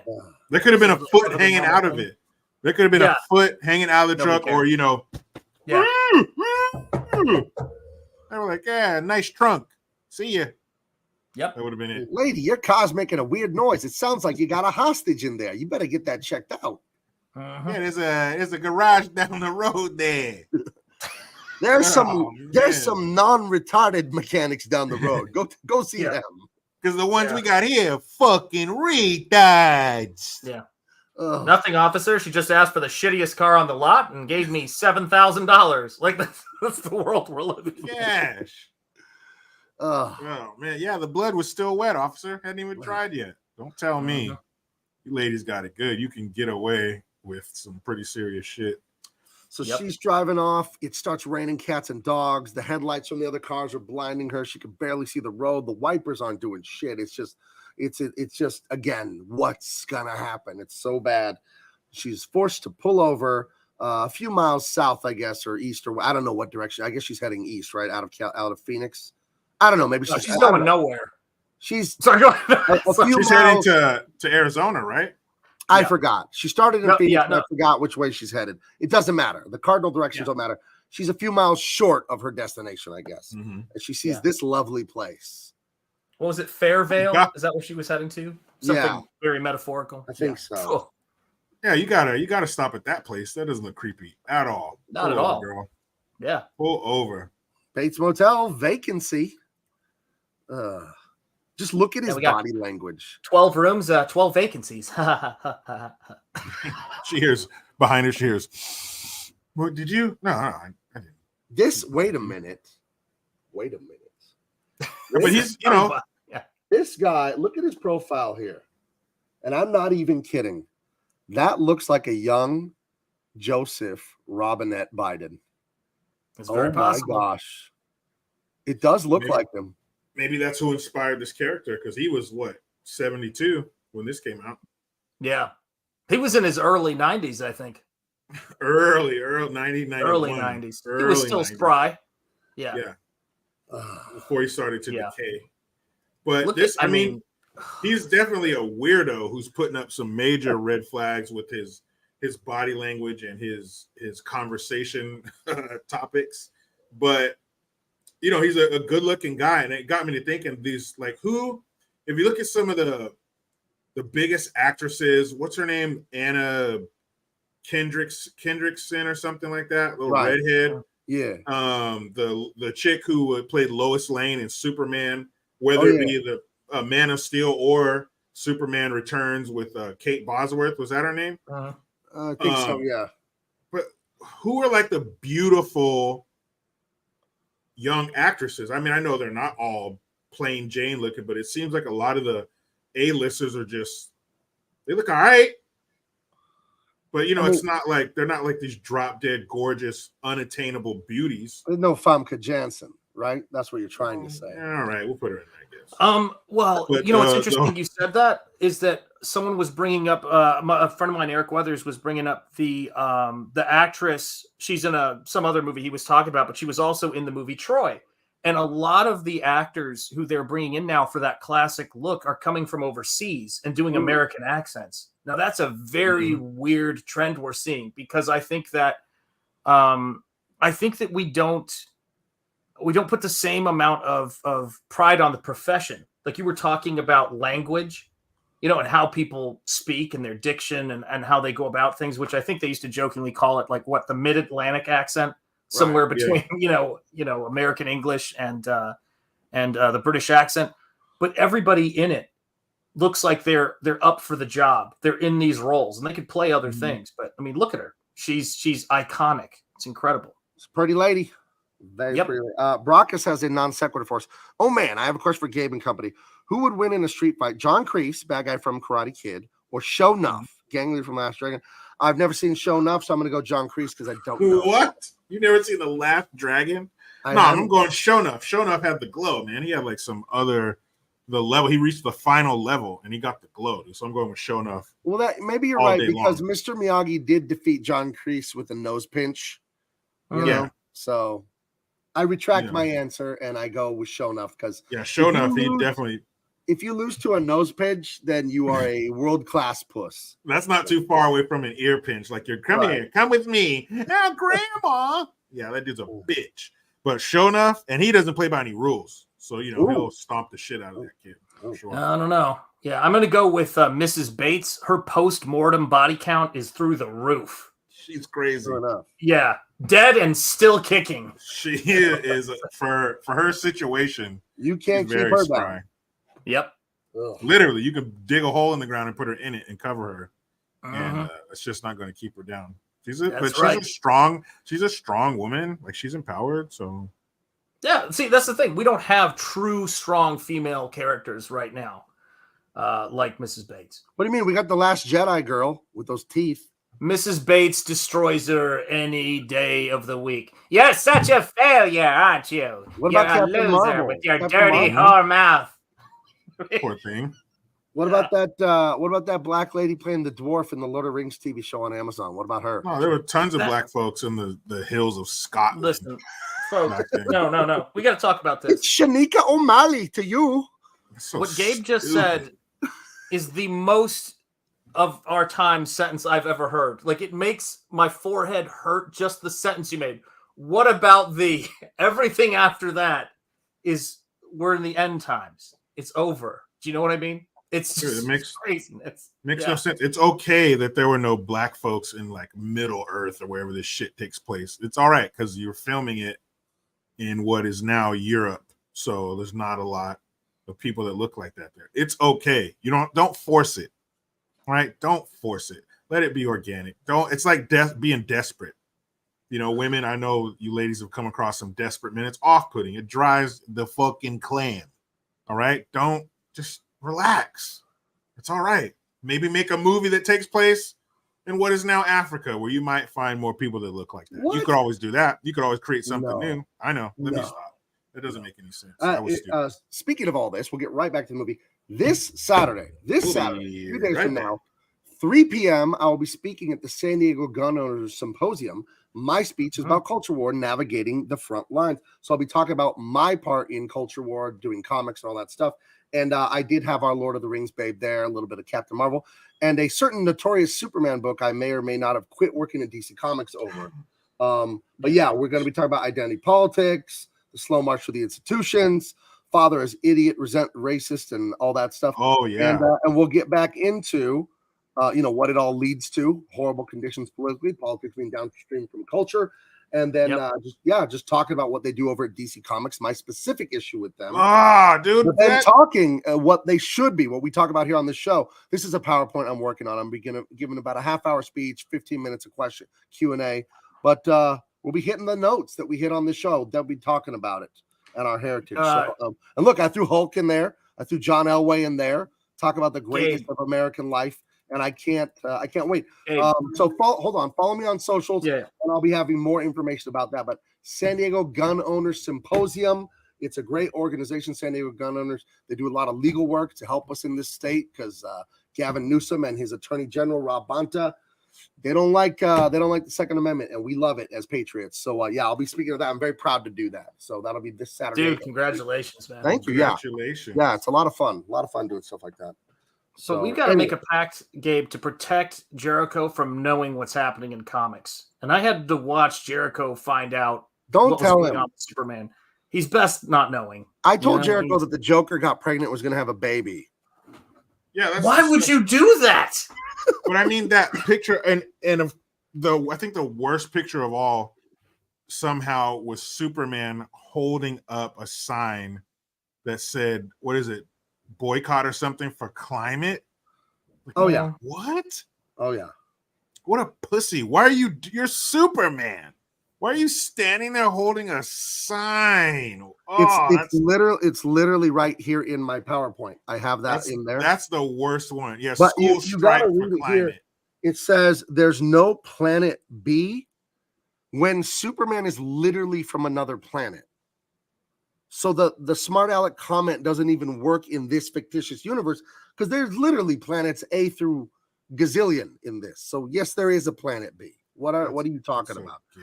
So but just that communist thing where it's truth, justice, and a better tomorrow, and everything the forefathers did. It's all me. They didn't do shit. I made all of this and I improved it. That is exactly how the communists think. But guys, we're getting away from a great movie here. We're getting away from that. So I don't want to. And a great composition. Her in the mirror. I want to stay on target. Let me see. Oh, real quick too. I'll give you the info right now. Actually, I have it here from my guy. Let's see. Where is this? Gun Owner Symposium, Saturday, October 21, Sunday the 22nd. Where is it? Where the fuck is it? I got the address here. Sorry. Where is it? Damn it. I thought I had it here. Oh, location, East San Diego Masonic Lodge, 7849 Tommy Drive, San Diego, California. I'll put that in the chat. If anyone's in the area, please come and see me. I'd love to see you guys. That is this Saturday and Sunday. I will be there Saturday, 3 p.m. I'll be there Saturday at 3 p.m. giving a speech on culture war, where we'll yet again give an atomic elbow to SJW ideology. So that's a figurative elbow, YouTube. It's to the ideology. Yeah, not a real one. There's no violence, none at all. We disavow It's not a person. Yeah, I don't even own an elbow. Yeah, but you can't even drop an elbow on ideas. I don't even have elbow macaroni at my house. I don't allow it. That's right. It's too violent. Because actually, elbow macaroni was created by indigenous people. You know where you can always get a steaming plate of elbow macaroni, brother? Pasta Mania. We don't allow that communist nonsense here. We got all the elbows you want. Tell them, Hulkster. That's right, brother. You send a plate back on some bullshit, brother. You're going to get one of my elbows, brother. Off the top rope, brother. Hulk, have you ever allowed communists into Pasta Mania? I almost did one time, brother. They came in, they had their berets on, brother, and their scarves, brother, and they're talking about the planet, brother. But I came from that kitchen. I hopped off of that red and yellow Harley, brother. I ran from that kitchen, brother. I leg dropped all of those pussies, brother. Dang. That's what I like to hear. Were those communists talking about dividing up all the pasta evenly among all the people in the restaurant?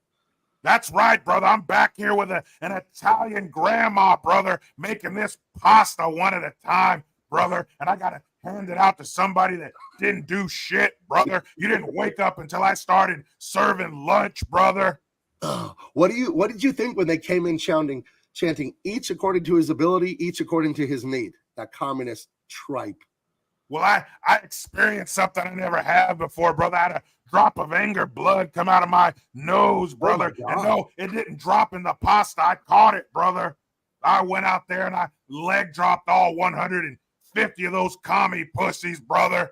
Oh, send them right back to the Soviet Union. That's what we love about you. Crying to their mamas, brother. Some of their moms came and picked them up in minivans, brother. And I made some of their moms blow me in the parking lot, brother.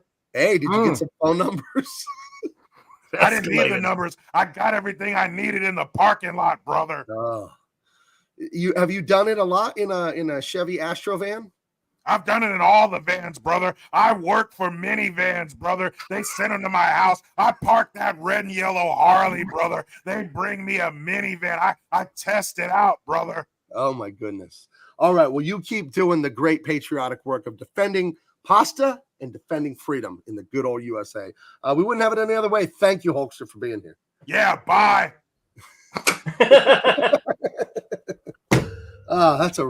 Hey, as his song says, he is a real American. Dude, that's the only person I know who comes in hot and leaves hot. That's right. He leaves hotter than he came in. That's right. God bless him. Oh my God. Homemade Alfredo sauce. Don't want to know about that. Alfred sauce. He left the O off. Well, that's Alfred. rough. Ooh, who's Alfred? I don't want his sauce no matter what it is. Yeah, we're anyway, good. This totally not crazy, totally not jumpy, squirrely, nervous guy has her weird. Well, he's a complete weirdo and a fraud, and he's lying about everything he's doing, but so is she. She's lying, giving a fake name here, Marcy Samuels, because her boyfriend's name is Sam, right? And then her real name is what, Crane or something like that? Yep. Marion Crane, and she signs Marie Samuels because that's Sam is the guy's name. And the other thing about it is, though, too, is, and you don't realize it until you watch this movie a bunch of times. And I'm a massive fan of this movie. It's a masterpiece. And the thing about it is Anthony Perkins' acting in this is great. And you will not understand how great it is until you see anyone else, like the Psycho remake, try to play this role. Right. Because he's able to pivot between those two particular roles throughout this movie. And he comes off as very unassuming, and that's why this movie worked. You know, we can say, having seen the movie, what we understand about his character, and you understand it about 15 to 20 minutes from now, with regards to their first conversation they have. Not even, what happens after that, but he is fantastic.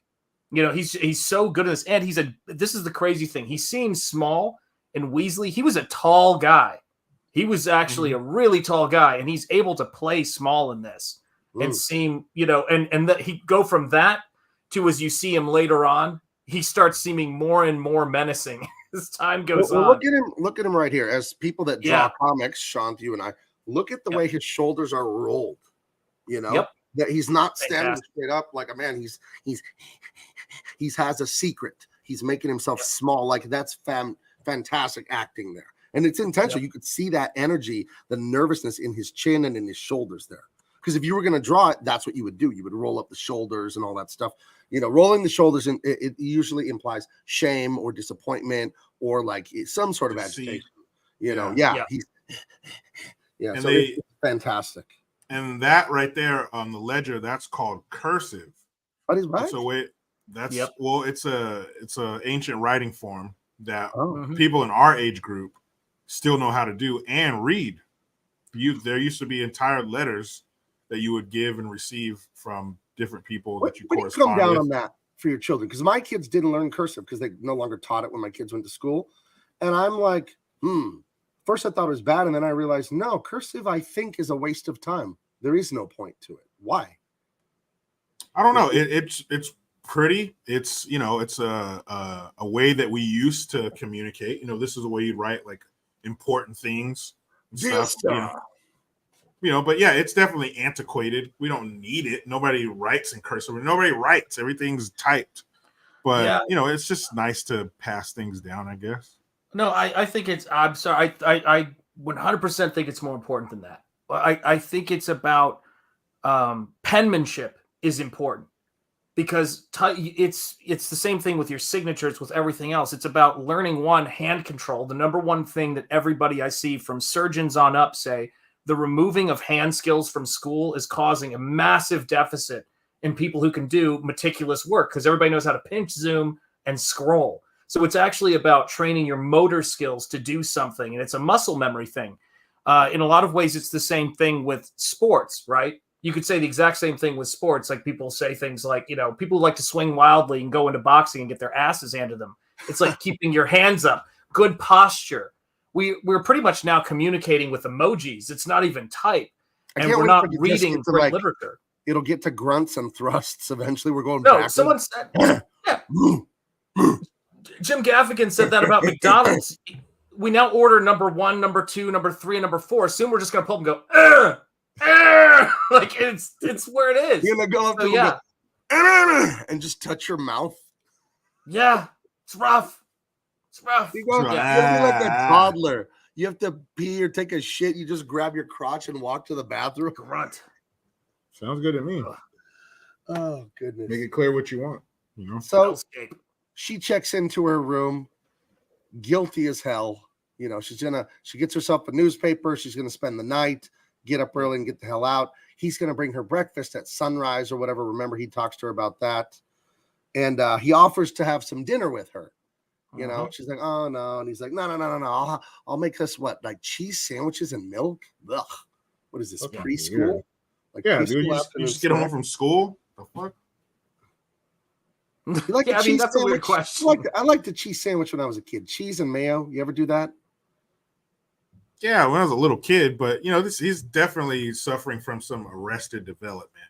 You think? For sure. Yeah. He's definitely stuck at about 8 years old. Something like that. Would you like to have a cheese sandwich with me? No, thanks. I'd like to not be murdered. Like that's basically where you are at that point. Murderer's fare. No thanks. Yeah. She now what we didn't explain is you got the motel, so that's a motor hotel where you park your cars right in front of the door, right? You've all been to those. That's down low, and then up a short hill. It's not a big hill, 30 feet tall. There's this creepy ass house. And so she's down in the motel, and he says, I'm gonna go up in the house, get the food, you come up there and have dinner with me. While she's down in her room, she hears his mom. You're not going to bring that bitch up here into my house. And blah, blah, blah. And these women, you know what these women do. And they're filthy and dirty and blah, blah, blah, blah. Don't you dare bring her in here. Like the mom chews Norman's ass. Mm-hmm. So he's like, you know what? Let's have the sandwiches down here in the back parlor behind my office. Let's do that. I don't want that slutty twerking whore in my house with her WAP. You know what that stands for, boy? Do you? Don't say it, mother. Don't say the word, mother. Yeah. Yeah. It was scary. Freak.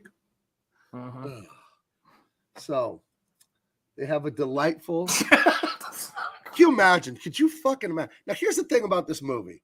I'm not going to say it's not unbelievable because this movie's a masterpiece. But what I do know scientifically, women are masters of body language and subterfuge and all the hidden meanings and subtext.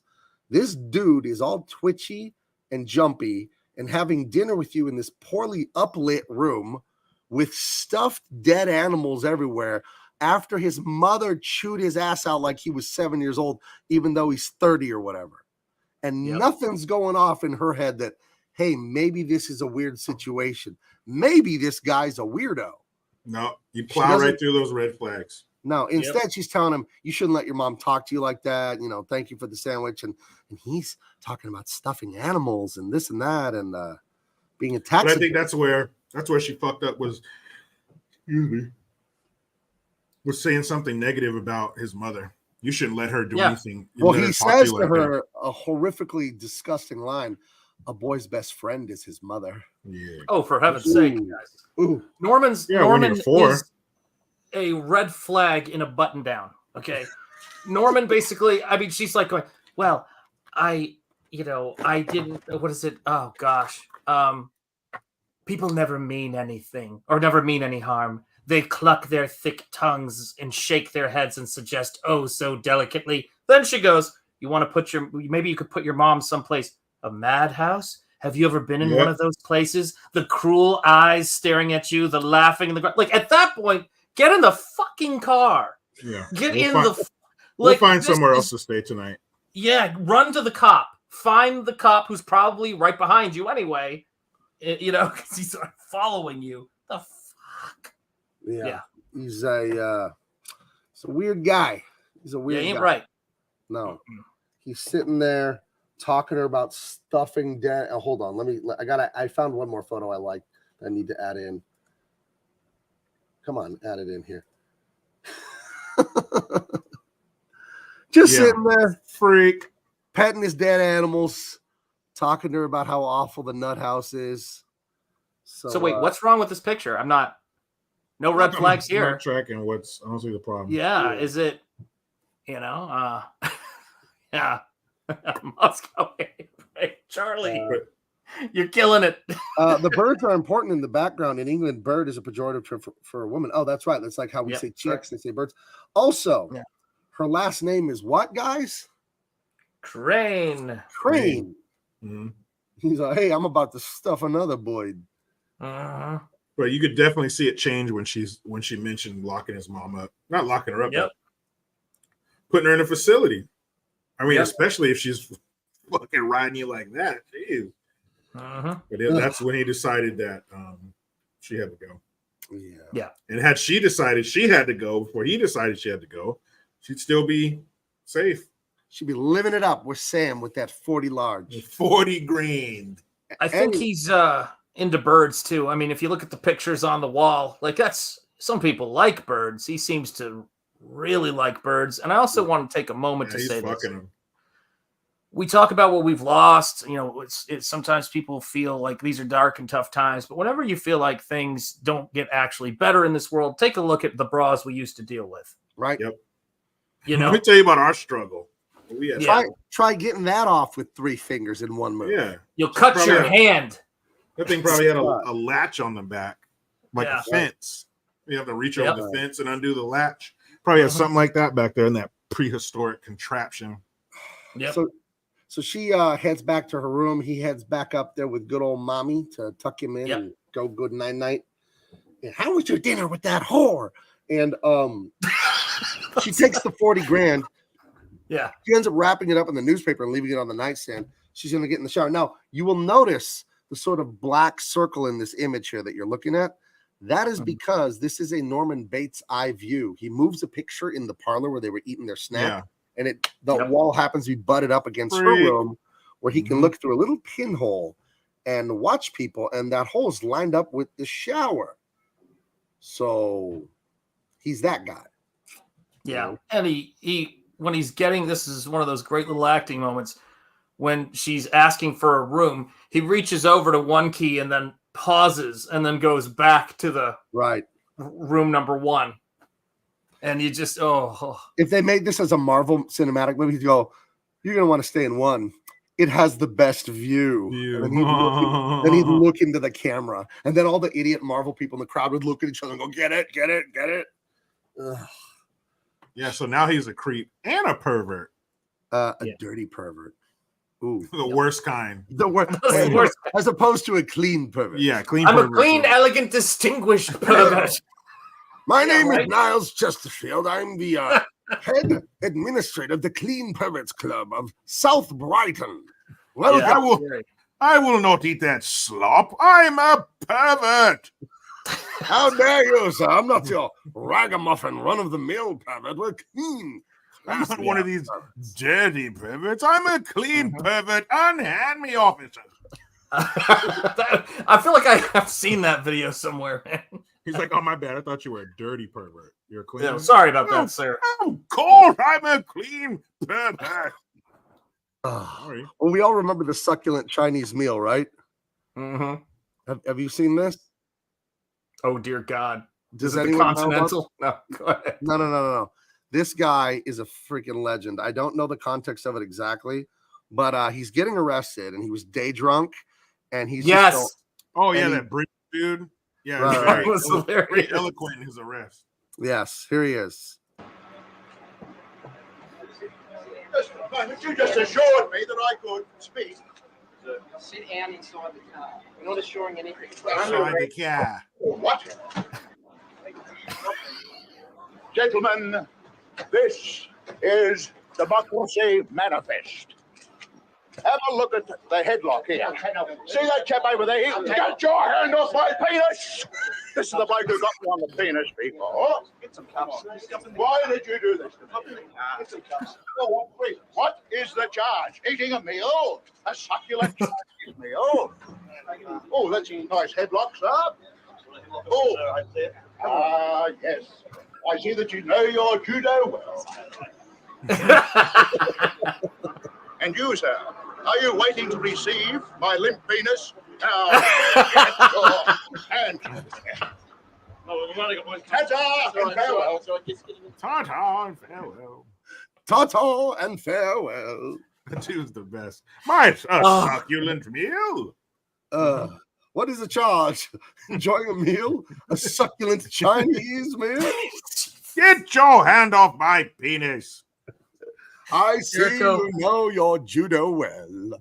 I pray that I never have to see a video of either one of you being arrested. But Jericho, since you have the accent so wonderfully mastered, I promise. if you are not arrested in a British accent, I will never forgive you. You said, are you waiting to receive my limp penis? Yes, please, I beg you.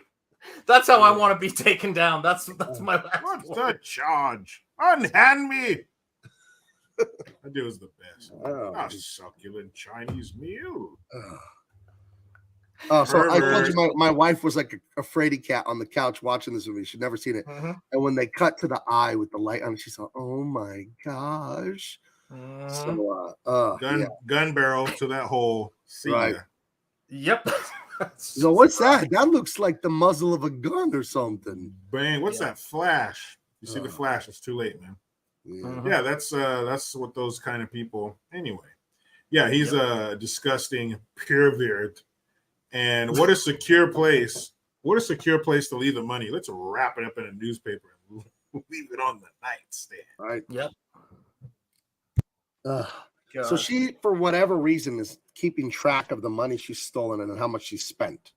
She's got 40 grand. She spent $700 on a new vehicle and a succulent Chinese meal.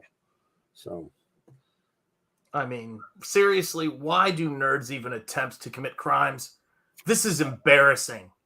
Like, you almost expect it to say, money I stole, money I've spent from money I stole next to it. I mean, for the love of God. it's like when those stupid, like teenagers film their crimes and put them on TikTok and YouTube. Yeah, and then dude, a day even if- later, they're in handcuffs in court crying. Like, you filmed your crime and put it on the internet. Dude, Not sharp. if she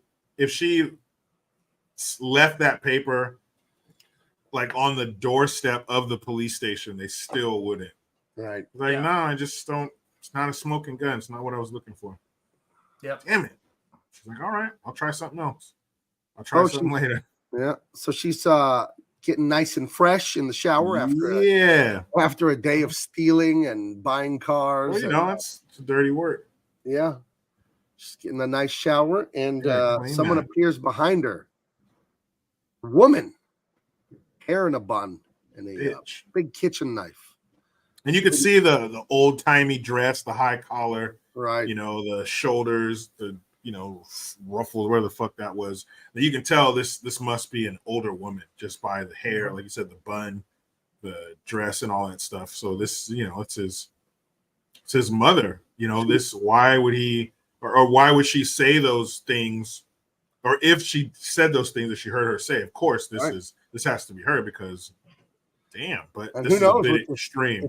fast woman was telling her little Norman when they were enjoying cheese sandwiches. Yeah, corrupting his Right. innocent little mind. Right. His Yep. little 8-year-old mind. So Yeah, again, but she's no more harmless than those birds.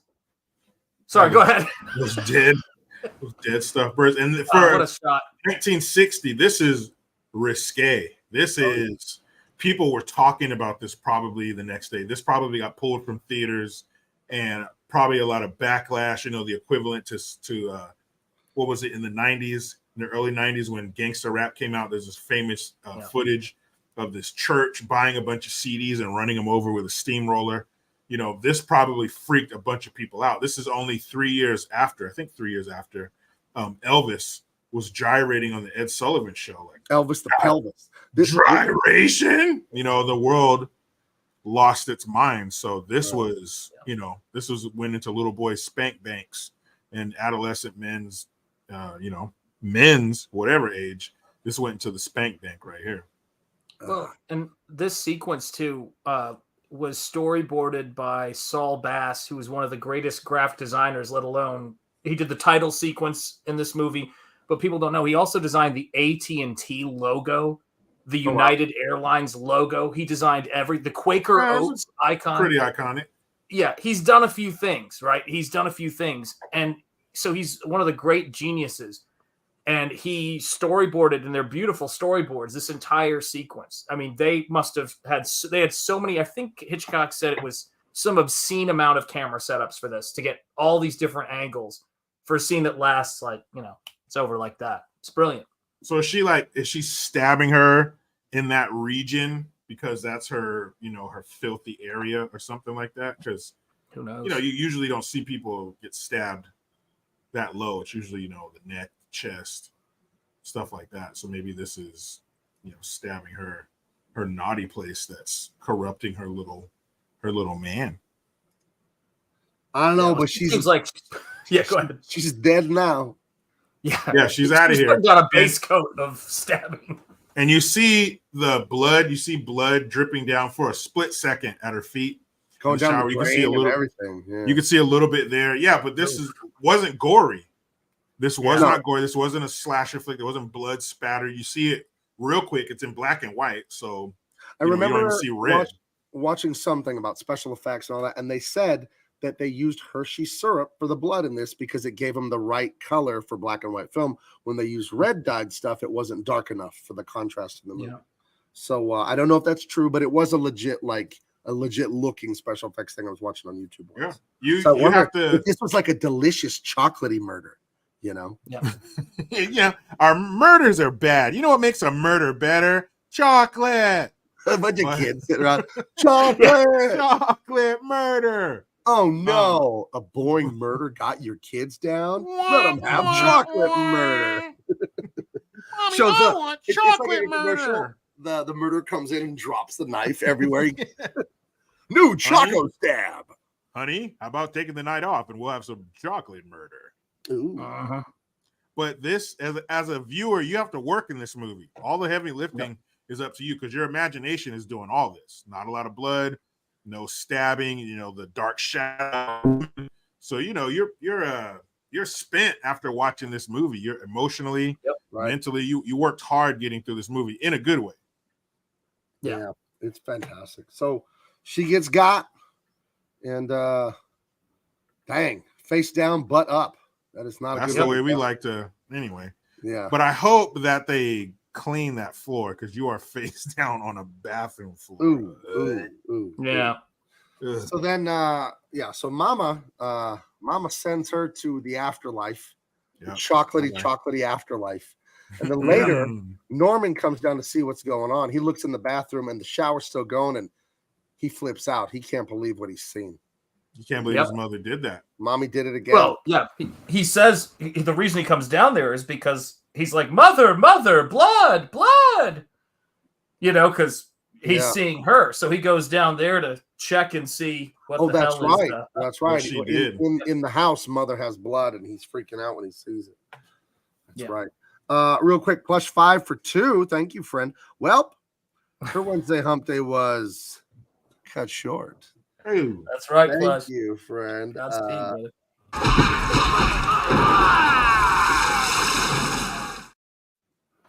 Indeed. So he starts cleaning. He gets the plastic, liner off the side there, and then he wraps her up. He's mopping up blood everywhere. Puts her in the trunk of the car, takes the trunk, dumps it into a there's like a little swamp thing next to his hotel. Tar pit, like what the hell? It's like the La Brea tar pits of Los Angeles. They're just right there. Right next door. And again, the master of suspense, Hitchcock, it slowly sinks into this dark black mud. Bloop, bloop, bloop, bloop, bloop. Oh, and he throws the money in the trunk, by the way. He throws that newspaper. He doesn't know it's got 40 grand. So he throws everything there, her, the money, the luggage, everything she had. But he didn't feel that? Like you're grabbing this brick, this fat stack of Texas cash. Who knew? Oh, wow. But another suspense thing again, Hitchcock, the genius. The car sinks and then stops about here.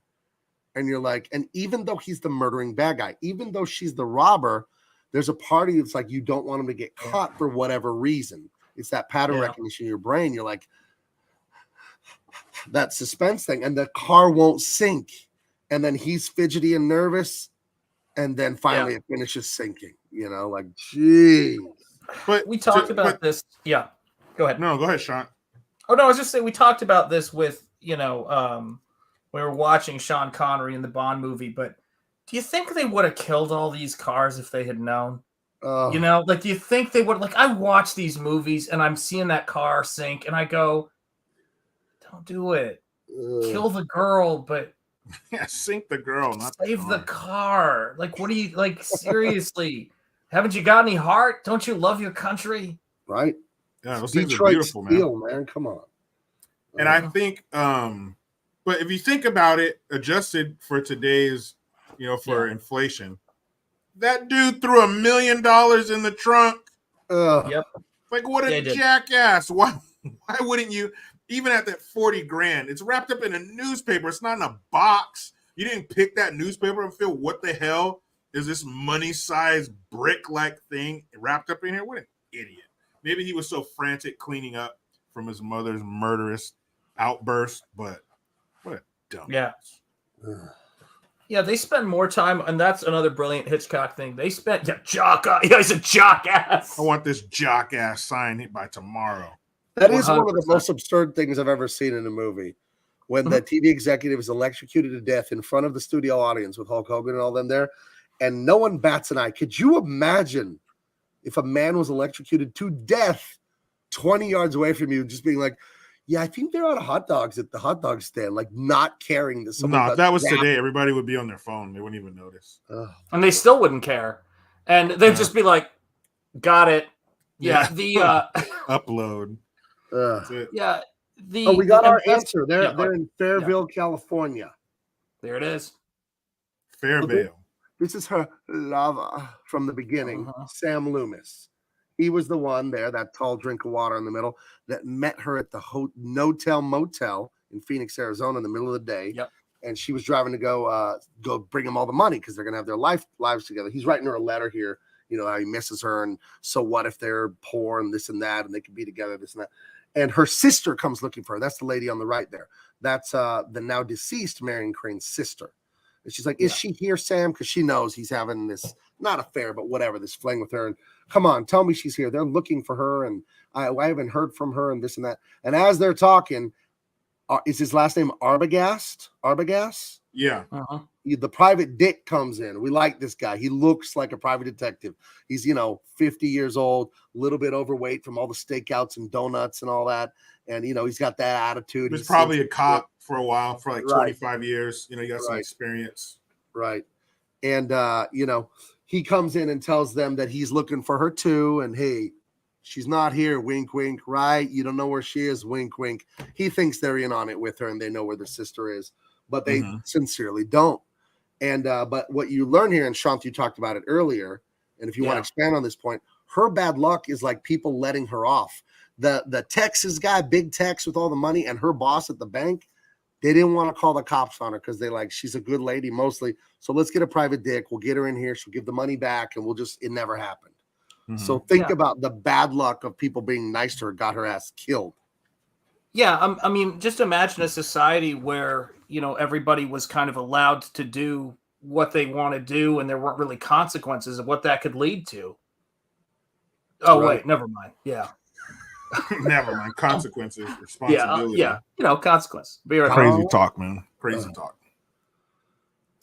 But yeah, this guy really highlights that accent that I was talking about.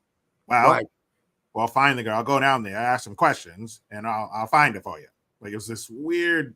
And there's later in the movie, he has this really long scene where you can really hear it well. This is kind of how movies were back then, and TV shows and stuff. Just that quick pace, kind of very. I don't know.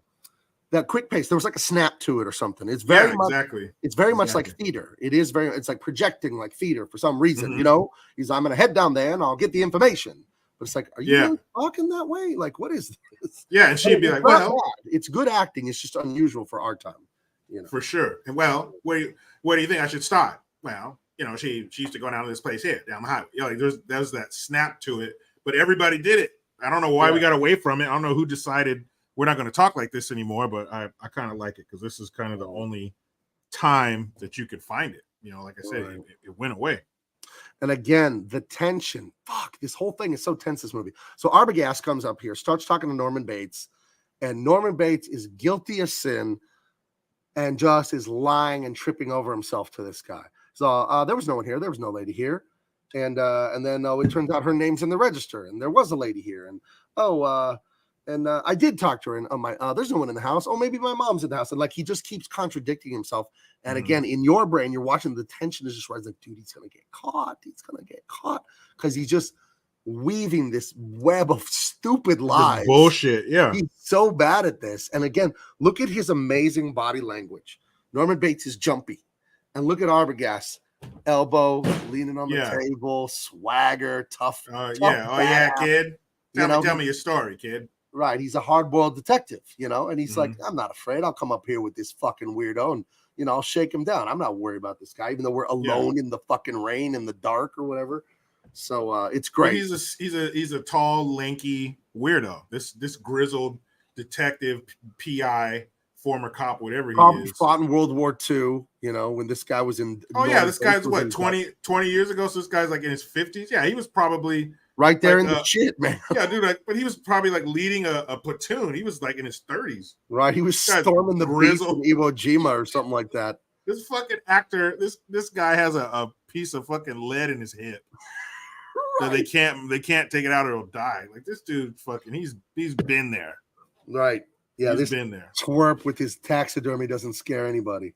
Yeah, I don't give I mean, and the thing about it though is what's interesting is they change up his outfit and they start to adjust his posture. And the fact that they cast this guy who was so much shorter than him, drastically shorter than him, and that he's wearing, I think is he wearing like a black turtleneck at this point, essentially? Like he's it has some kind of collar on it. But I think his posture's changing because you could tell his shoulders aren't rolled. He's standing up straighter because I think he's more comfortable because he's lying. Yeah. This is where he's comfortable lying to people and moving all the pieces around. And my mother, she's up there, but you can't go up there and all this kind of shit. Like, yeah, he's in his comfort zone, being a creep. Detective Arbogast, look at the swagger in his eyes and in his smile. Oh yeah, he's like, you don't. He's like, oh yeah, you fucking prick. Right, come like here. I know you're full of shit. You fucking come here. Weirdo. I'll smack you around, you freak. Come here. I didn't know they stack shit that high. Sorry, no. Where's your mother? I'll smack that broad too. Norman Bates is a terrible liar. They're pathetic lies that they just make him look guilty as sin. They're just. What happened to the girl? What happened to the money? What girl? What money? Oh yeah, girl, maybe. Oh, yeah, that girl. Oh yeah. Oh, that girl. That is. Well, the stupid thing he says is nobody's been here in weeks. Then Arbogast just opens the guest registry and sees there was someone here yesterday. What the hell are you talking about? There's been nobody here in weeks. Is this the scene where he says? So, God, is this? I can't remember if it's this scene or another one where he goes, but I'm not a fool, and I can't be made a fool of. Well, maybe she did fool me, but she didn't fool my mother. Is this the sequence where he does that? I think this is where he says it. Yeah, fucking terrifying, dude. Right. Listen to that. Yeah. Say that again. Think how creepy that is. Say that again. He goes, oh shit. He goes, I'm not a fool, and I can't be made a fool of. And he goes, but maybe maybe she. I'll tell you this. Like, and he leans in, like he's like, I'll tell you this. She might have fooled me, but she didn't fool my mother. And you're just like, what the fuck are you talking about? Wow. Yeah, literally. Yeah. Psycho. And boom. You know what? That's the title, kids. Put that on the title. Jericho was in that room. It was like, Alfred, I know you want to call this Motel 6. Hear me out, Al. But I really listen to we got a better idea. I got magic for you. So Arbogast calls back to Sam. And I didn't catch his sister's name, but God. Zoom out on it. I know I'm blanking on it because she's one of the main characters in the sequel they did way later. That's actually worth a watch. It's interesting. Yeah. So after his interview of Norman, he calls back to these two to tell him something squirrely about this guy up here. He won't let me talk to the mom, but I'm going to go inside the house and talk to the mother because I got to get to the bottom of this. He knows something, and he's being real weird. He saw your sister, blah, blah, blah. Yeah. So he heads in the house, and it's great. And I think it's called a rack focus, where you change the focal length on the camera, on the lens or whatever, and you're able to do that depth of field compression. And you ever see that thing where the background gets all big, but the character doesn't seem to move? Yeah. And they pull that move here with the floor and the stairs, and it's like creepy as hell. And they also swing the camera around and go up, and you get this bird's eye view of the room, the mother's bedroom, and the mother comes running out in her long dress and high collar and fucking slashes this guy on the face. And he falls down the stairs and boom, boom, go fall down, and he dead. So that's the end. And what a cool shot that was when he's falling down the steps. Right. It's almost like the camera went with him. It's almost like he was holding the camera and he fell down the stairs. Yeah, it was with the camera. Very cool. Scariest kill in the flick too. I think it's the best kill, like in terms of shock value, because you get a lot of buildup. You know, you see her entering the frame. The person who's surprised is Marion. This surprises the audience. Right. This is just holy shit. Yeah, there's something real menacing about this overhead shot. I don't know what it is. You know, I'm not in film school, but there's something just so weird about this that's so disturbing. You know, the shadow, Gabe. I know you love this stuff like I do. Look at the shadow on the wall of the knife raised and him. It's right by the doorway. I mean, that shot took some time to set up. There's something about you know what's really unsettling about this too. When in the world do you see an action shot from a overhead 90-degree bird's eye view? When do you ever see that in a movie? Almost never. You never see that almost. I can't think of one like this. Usually the camera's down at eye level so you can see the two combatants fighting. Here it's like overhead, so it's very weird and disturbing. I don't know. And I think this is the shot, Jericho, where you get that weird rack focus where the background like zooms in or whatever, and he falls down dying. When he walked in, did he hear? Was it this scene where he heard her talking to him? Yeah, that's why he's headed up that way, right? Because he's arguing with his mom again. But it sounds just like I don't know. It just the way that they were going back and forth and the things that she would say to him, he would almost had like that Stockholm syndrome, like because he loves his mom and he cherishes his mom, and she treats him like shit, and she don't care who hears it. You know, like that might have played a part in his psychosis. Codependence, thy name is psychosis. Yeah, and Hitchcock did another top view action scene shot in another one of my favorite movies of his called The Foreign Correspondent, where a guy is chasing this assassin through basically a field of open umbrellas in the rain, and the only way you could track where they are is the umbrellas jerking as they run because they're both under them. I mean, this dude, man, Hitchcock, how do I put it? Hitchcock is so good. He's such a great director. He's so important that people almost don't watch him. Do you get what I mean? But they see nonstop. When you see great work, it's nonstop references to his work. I mean, at this point, I would ask a room full of students, have they seen The Godfather? Most of them haven't, right? I'd ask them if they'd seen, Hitchcock, and most of them haven't seen one Hitchcock film. And since we're during this wonderful season, right, of scary and spooky things all over the place, it's time to, I always say, look at this stuff and go do a Hitchcock marathon, do a Twilight Zone marathon, see where great shit comes from. Right. It's awesome. I remember the TV show Alfred Hitchcock Presents. Yes. Right.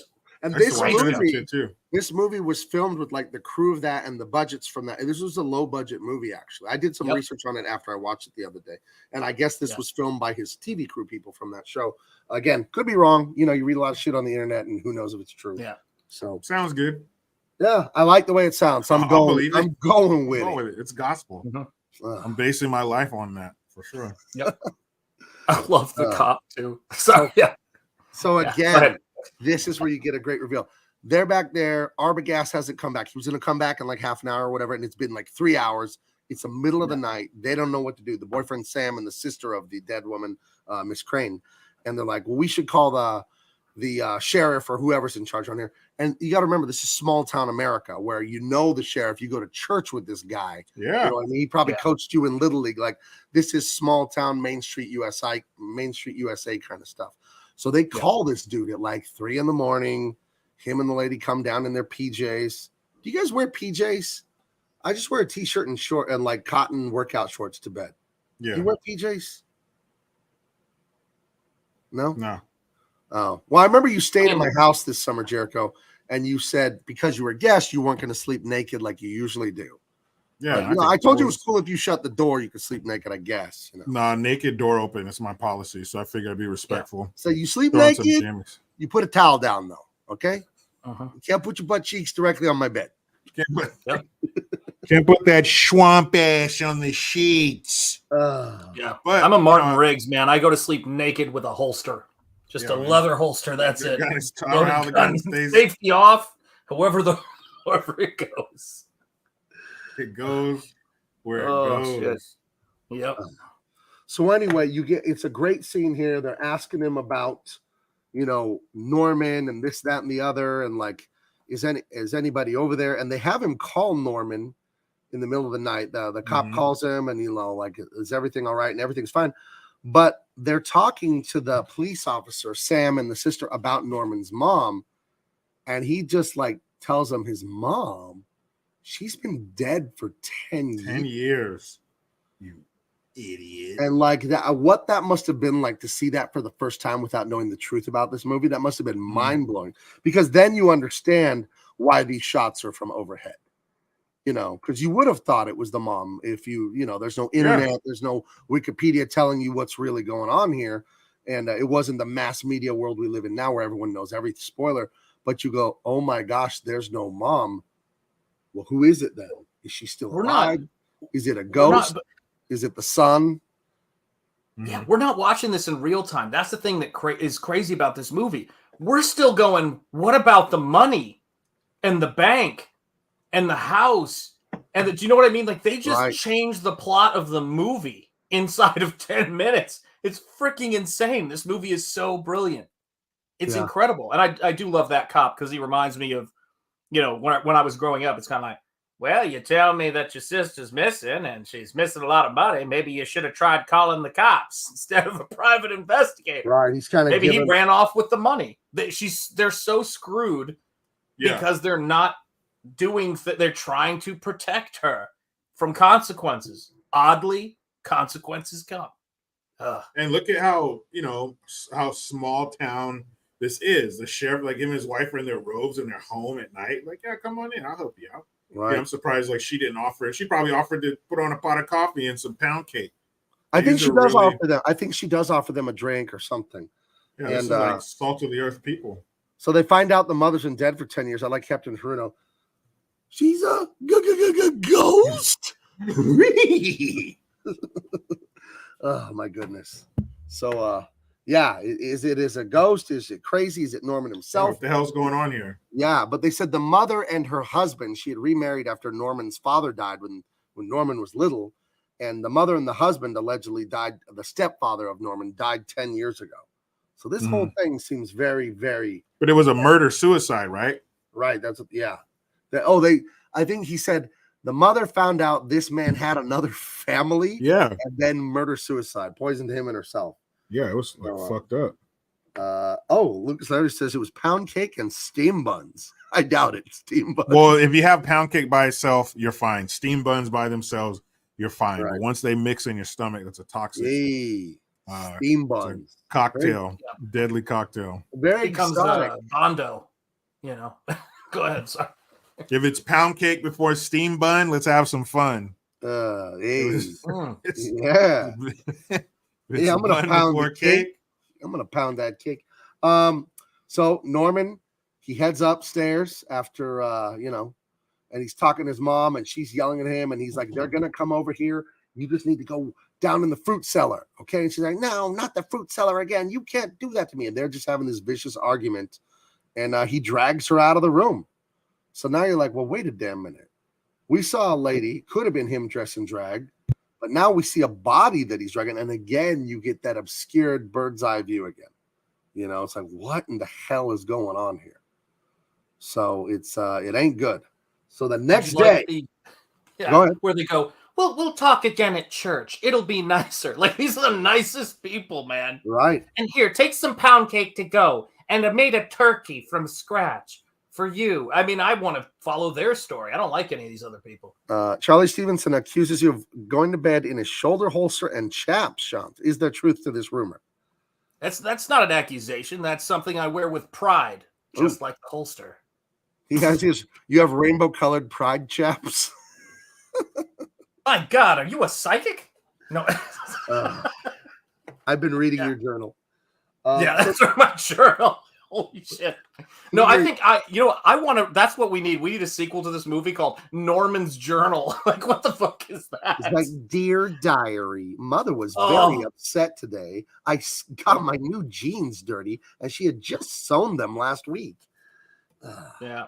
Oh, Lord. So anyway, they talk to the sheriff again and his wife, and everyone's nice. It's this idyllic, small town America. This is that golden age right after World War II. I think this movie came out in 1960. So you're not to the Summer of Love and that stupid hippie shit and Cultural Revolution yet. So it's still, the niceties are still there. And it ain't sitting right with Sam and the sister. So they're going to head up to the old Bates place and get to the bottom of this nonsense, So. Very determined. Look at them. Those are good looking people. Those look like actors. Have you noticed out in public how bad so many people look? When they catch them, when they catch them like going to Whole Foods or something, they look like shit. Like, dude, were you the one who told me, Jericho, that you want prison time for people wearing pajama pants in public? Yeah, we could take it to prison time, but you're at least getting like 5 lashings across the back of your legs with a fucking car antenna. Like, something's gonna happen because that's not gonna happen in Jericho's kingdom. It will not. Look at this. Just the suit and tie was every day back then, Yeah. Yeah, the scene where the cop was posted up across the street from the used car dealership. There's people walking by, and the guy's in a suit. Yeah, that's true. That's just how they dress. Look at what she's wearing. Yeah, something nice. Now they did just come from church, but it still was 7 days a week like this. Yeah. Matt and you guys were talking to me about the importance of penmanship, right? Right. Mm-hmm. It's like, this is it. It all slides because your penmanship, when someone says you should take pride in things you write, you should take pride in the things that you do, right? You should take pride in the way that you're presenting yourself. I mean, it's the thing I get on my kids about when I talk to my kids about swearing, and I swear like a sailor. And, I say that knowing there's an expert here and I'm willing to pass whatever test you have in front of me. But it's one of those things where I tell them, I go, guys, it doesn't matter. Like, it doesn't matter if everybody is doing it.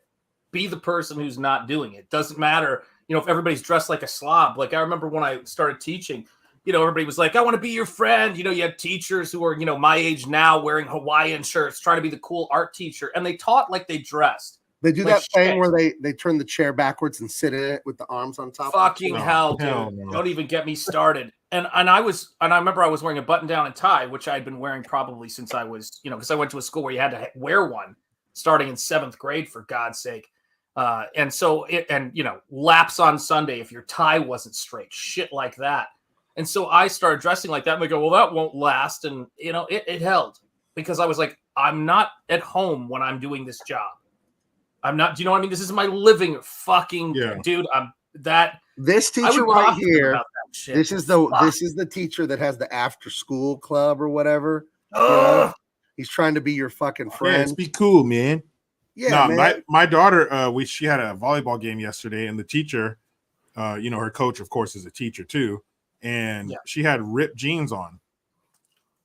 And it's not Friday, and even still, ripped jeans. I don't know. That's just not professional. Like, my teachers growing up, I remember my 2nd grade teacher, Mr. Dutro, he wore a suit and tie, a jacket and a tie, or a blazer and a button-up shirt. Like, the teachers wore dresses or skirts or whatever. I don't know, man. That was just weird to see. Because at a glance, I thought, what, is the teacher sick? Why do they have that student coaching the team? Oh, and she's young. She's like 25 or something. But I'm like, oh, that's their coach. Like, yeah. Why are you in? Back when college teaching was kind of fun back in the day, I had some students ask me, and I this was my favorite sort of moment in talking about dress code. I said, your dress code has to be this and has to be that. And she was like, and the student was saying to me though, well, like, what do you think about like how low cut your shirt is? Is that an issue? And I said to them, I remember going, I don't know if it's an issue. And she's like, well, don't you think it differs between men and women? I said, well, what do you mean? And she was like, well, women can't like go around like topless or whatever else. And I'm like trying to figure out what her strategy is. And so finally I did this. I said, all right, so you're talking to me about interview. Well, this is one of my finest moments as a teacher. And I went, so let's do this. I'm just going to start pulling down on my shirt, and you tell me when you start feeling uncomfortable. It's the same fucking thing. I mean, I remember going to an interview at Lucasfilm back in the day. This would have been in 2000, not interview, but just a meet and greet. I was there to talk to their art director. His shirt was unbuttoned so far, I thought his chest hair was going to jump out and grab a fucking pencil. I was like, button your shirt up, kid. Yeah. No, that's hot, Gabe. Keep doing that. That's so gross. Screen? Lord. Hold on, I got to turn off my camera. No, yeah. Right. Fuck. Do you know what I'm saying? Get the fuck out of here. Man, if you're a teacher, we got to maintain some kind of decorum here. That's why I'm always going to support the classy perverts. You know, we established that. Yeah, at least the perverts back then wore suits and ties. Right. Come on, be like a classy pervert if you're gonna be one. Yeah, be a classy pervert. Words to live by. So but even him, look at how he's dressed. This dude just killed 2 people in the last 36 hours, and he's just He's like, you gotta wear a button up. I mean, come on. I'm not a But he's slob. really like kind of like, oh shucks. You know, like, oh, I don't know what you mean. Again, the body language, you're right. The hands in the pocket, the shoulders relaxed back, like yeah, man, I'm just taking it in, man. This is awesome. You know? Yeah, because he just, you know, he got his high. You know, he killed somebody else. He's floating right now.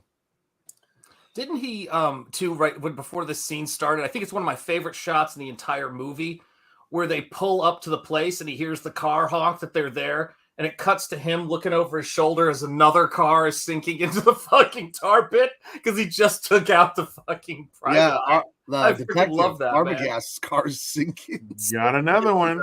He's happy, man. Got him. Yep. He's happy. Ooh. You know? He looks so carefree now. The hands in the pockets, the shoulders back. He got a flower in his mouth. He's got that thing politicians do when they're getting serious, when they roll up their sleeves, you know? Yeah, where they're looking at the blueprints on a construction site. We got to get America back to work, guys. That's right. Hard hats and yellow vests. Never worked a fucking day in his life talking about getting America to work. His hands feel like fucking cotton balls. All soft. Looks around and he says, "Hey, guys, you're like me." Right. Plus 5 for 2. Thank you, friend. Jimmy Stewart Pasha. Yeah, I guess lanky, laid back. Yeah. Mm-hmm. And thank you for that, sir. And here you go. Looking good. So now they're there. He's Norman J. Crew over here. You know, Norman looks right. more J. Crew. There you go. Looking nice. So now they're there to do their own investigating because they haven't heard from Arbogast. Right. They haven't heard from him. So now what the fuck? He's disappearing too? What did he hook up with her and run off with the money too? Yeah, that's a theory I think they had that he found out the money and he's gonna steal it from your sister and maybe hurt your sister or something, you know. So that's what got them up there. Because that's the girl's sister and her man. Terrifying. That shot is fucking terrifying. He's locked in. He's like Predator, man. He's locked in. He is. He's a next to Predator. Yes, I haven't killed a guy. I haven't killed a guy in 24 hours. So this is gonna be nice. He's starting to get the sweats, man. He hasn't killed an innocent in a while. Probably gonna go jerk off real quick. What size shower curtain do you guys wear? Out of curiosity, just making small talk. Yeah, this and Plush. Let me say, Jimmy Stewart is one of my all-time favorite actors. One of my favorite movies. Thank you very much. I really appreciate the compliment. Yeah, no, that's great. I mean, I've got to tell you, I'm a huge fan, and Madge. No, it's the thing. The thing about this is that my favorite line of Jimmy Stewart's in that movie, though, as beautiful as that movie is why the hell do we have so many goddamn kids? Like it's just like easy biscuit. Like, Jimmy, you had a hand in that, remember? Lock up the axe, guys. Right. Daddy's that was a cold ass line. Like, it was pretty cold. But my other favorite actor. Anyway, this drafty old house. My favorite Christmas movies are that and White Christmas because I'm a massive fan of Bing Crosby. A great American, amazing individual, man. You know what the worst part of Jimmy Stewart's meltdown in It's a Wonderful Life is? When the daughter, she's practicing Hark the Herald Angels on the piano. And she's like crying while she's practicing, and he tells her to like keep going, practice your song. And she's like, Daddy, and she's playing the song. It's so bad. You gotta practice. You gotta get practicing. Oh, and as a father, it hurts to watch because we've all screwed up as dads. You know, you do something wrong or you say something wrong, and your kids cry, and you just feel so mean, feel like an ogre. And I thought it was that's- Asian appropriation. Racist that he did that, you know, because that's just an everyday Asian occurrence. Keep playing the goddamn violin. That's when you're doing it right. But I think that could that's probably the greatest Christmas movie ever made. I think it's the best movie ever made. I think it's my all-time favorite. It has one of the greatest, most beautiful messages of all time. I love that. I love 100%. That movie. So I love it. And that I'm going to be talking about that at the Gun Owner Symposium of which way Hollywood went and the way I wish it had gone. I'd wish it had followed Frank Capra's Mr. Smith Goes to Washington, It's a Wonderful Life. Make movies like that are just, they're dramatic, but they have hopeful messages instead of going in there. That's in the sign off that I do in every video that I've ever done ever since I started. You said, why the hell do we have all these damn kids? No, that's how I start my morning at home. But no, when I say hit the notification bell, because every time it rings, a piece of shit lefty cries. Oh, because he says, remember Clarence told him every time a bell rings, an angel gets his wings. That's right. So like when I kind of came up with that on the fly, I just said it at the end of a video, and I was like, yeah, every time the bell rings, a piece of shit lefty cries. So that's my homage. Cedric, no, every dad feels bad when their kids cry. They do. You feel and you can see it, like especially when my daughter's 11, so she's very emotional. So I can see when I'm hitting the gas too much on reprimanding her or something, or chewing her out about something. So I'll back off. But yeah, you sometimes you lay there in bed and you reflect on how you handle things, and you're like, ugh, and you try to make it a little bit. I'd rather be punched in the liver from my end of things. I mean, I'd rather take a really rough professional boxing shot to the liver than watch what happened one time when my wife couldn't take Priya to the doctor, and I had to take her to the specialist because she had a hairline little fracture in her hip from dance, where the muscle just pulls that. And the doctor, and she was, I forget what age she was, but the doctor had her facing me, and he's just trying to feel with his thumb where the pain is. Oh, no. And he put his thumb where the crack was because he's trying to figure it out, and just no crying, but a tear just came right out of one of her eyes with no expression change, ran down her face, and I just, because I already had my wig on, I'm just stabbing him just over and over and over. And my wig. Yeah. You told her. And I think, but she smiled. She was laughing. Right? So, hey, mission accomplished. But you told the doctor when you walked in. Let's get ice cream. If anything goes wrong, I'm going to stab you to death. You told him, hey, you may have fooled me, but you're not going to fool mother. Yeah, that's right. Well, maybe you did fool me, but you're not going to fool my mother, you son of a bitch. What is it you want, Mary? Is it the moon you want, Mary? Yeah. I'll lasso that old moon for you, Mary, and then I'll just bend you over this bush. Sorry.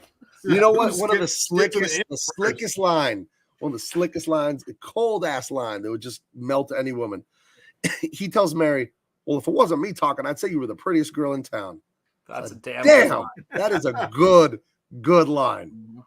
It is a good line. It worked. None the Maja. I thought we saw Die Hard. No, sorry. Die Hard is a fantastic movie. It's a Wonderful Life is the greatest American movie of all time. I will never back down from that statement. Yeah. Just because of what it means, that movie. I think that's the most beautiful movie ever produced in American cinema. Anyway, these two are going to fake being husband and wife. They're going to check into the motel. Snooping around. And then, like Shaggy and Fred and Velma and the gang, they're going to go around the Bates Motel property, and they're going to figure this out. What happened to the sister? Where's this freaking mom that no one can talk to? What the hell's going on here? Yeah, and she saw somebody in the window. Right. And this is the classic sneaking around in the house, or whatever the property. Are they going to get caught? Are they going to, is the guy going to sneak? They're going to turn around. He's going to be standing there. More great tension building. It's fantastic. Yeah, so they go in the room, they make their plan, and they get the room they get into the room that the sister was in, because they look in the registry and they see that Marion Samuel or whatever, the made-up name, they see she was in room 1, and it was the only person here in the last week. So they figure it was her. They go in there. They find that little bit of note paper where she was keeping track of her finances of stolen money. What the fuck that was in the toilet still. With piss, and it was like piss and shit in the toilet too. And they picked it out. But what they don't notice the shower curtain's missing, do they? I don't think they mention it, but it is still missing. And yeah, they're in her room looking around, and then he's like, "Okay, well, you go up to the house, you know, and the sister's gonna go up to the house, confront this stupid mother, and I'll go distract fucking murder boy over here." And so these two go over here and they start talking, and it gets a little weird and a little tense. Yeah. She goes into the house, and it's spooky, and it's weird because it's the middle of the day. It shouldn't be scary. There's light, there's sunlight, there's birds. It's still scary, man. This big old wooden creepy house. And and what we've seen there, we've seen the dude get stabbed in his face. We've heard the screaming and yelling, all that crazy shit. That's a scary place. Oh, look at that posture, man. Just look at the posture that Norman's in right there. And just a word to the wise. And I heard another amazingly badass man talk about this. Michael Jai White talked about this very effectively. Is how that serious people know how to spot other serious people. You know, other people who are potentially dangerous. And what I've often found is crazy when you find yourself fighting one of those people is they're a lot stronger than you think they would be. They're a lot like they're operating on a different kind of level. And at this point, you start to get to see a little bit of that power. And to the person in the chat who said they wanted to see Jimmy Stewart in a horror movie as a horror villain, he actually plays a villain in one of his earliest roles after The Thin Man. So that's with William Powell and Myrna Loy. So if you are a fan of Jimmy Stewart and you want to see his range, check him out in that. He's pretty badass. But yeah, great shot. He's owning that room. Yeah, this is great here. He's leaning in. Norman's got one leg up. Like, what, is he going to run or something? Or he's going to attack? Or, he's chilling. Yeah. He's very relaxed. But the hands in the pocket again, too. The hands in the pocket. That's the ultimate sign of you're not giving a shit. You're not worried. You're totally relaxed to have your hands in your pocket. Yeah, for sure. He's loving it right now. He's on top of the world. Doc Holliday. Right? And they're making weird, like, tense small talk that seems pleasant and seems to be about nothing. And then it kind of turns to, I think you do know where her sister is. I think you did find out about the money. It turns into something like that. Meanwhile, back at the ranch, back in the house, she's spelunking around the house. She goes into the mother's bedroom and she freaks herself out. She sees herself in the mirror, which is a little bit of a jump scare, but not much. And then you see this. This is so disgusting, dude. Just think about what that says. No. Thank God. Thank God there's only one body indentation in this bed. Think how much worse it would be if there was a spooner back there. Yeah, or if there were just two like really deep divots around, like on either side of her. Right like now. Like somebody's knees were there. No. And they were just please. Yeah. Ugh. Hell yeah. Jericho, no. Jericho's like, you know what would make Psycho fucked up? Only Jericho. Make this more fucked up, or two deep ones here, and then two other ones like kind of up a few feet. Nope. Like he was like on all fours, just going. Don't. Not gonna. No. Going to no, sir. On that ass. Okay. I'll back off. Norman's room. I forgot about that. Oh my God, his room. Dude, you know that place smells like fucking crazy. Just crazy like socks that just stand up on their own. You know? Yeah. A line of Thomas the Tank Engines. Totally crazy. With the face cut off the tank engine, you know? That's right. The eyes are scratched out. You should listen, Thomas, and not look at me when I tell you not to look. Like if derangement had a scent, that's what that dude's fucking room smells. And then, so he's keeping the psychopath busy, the literal psycho. And Norman realizes, oh shit, she's in the house trying to look for mom. So this thing turns, and he takes some big vase, or I don't know what it is. I couldn't make it out. Some big heavy thing. It was whiskey, I believe. Was it a big bottle of whiskey? Whatever it is, he wonks Sam right in the head with it.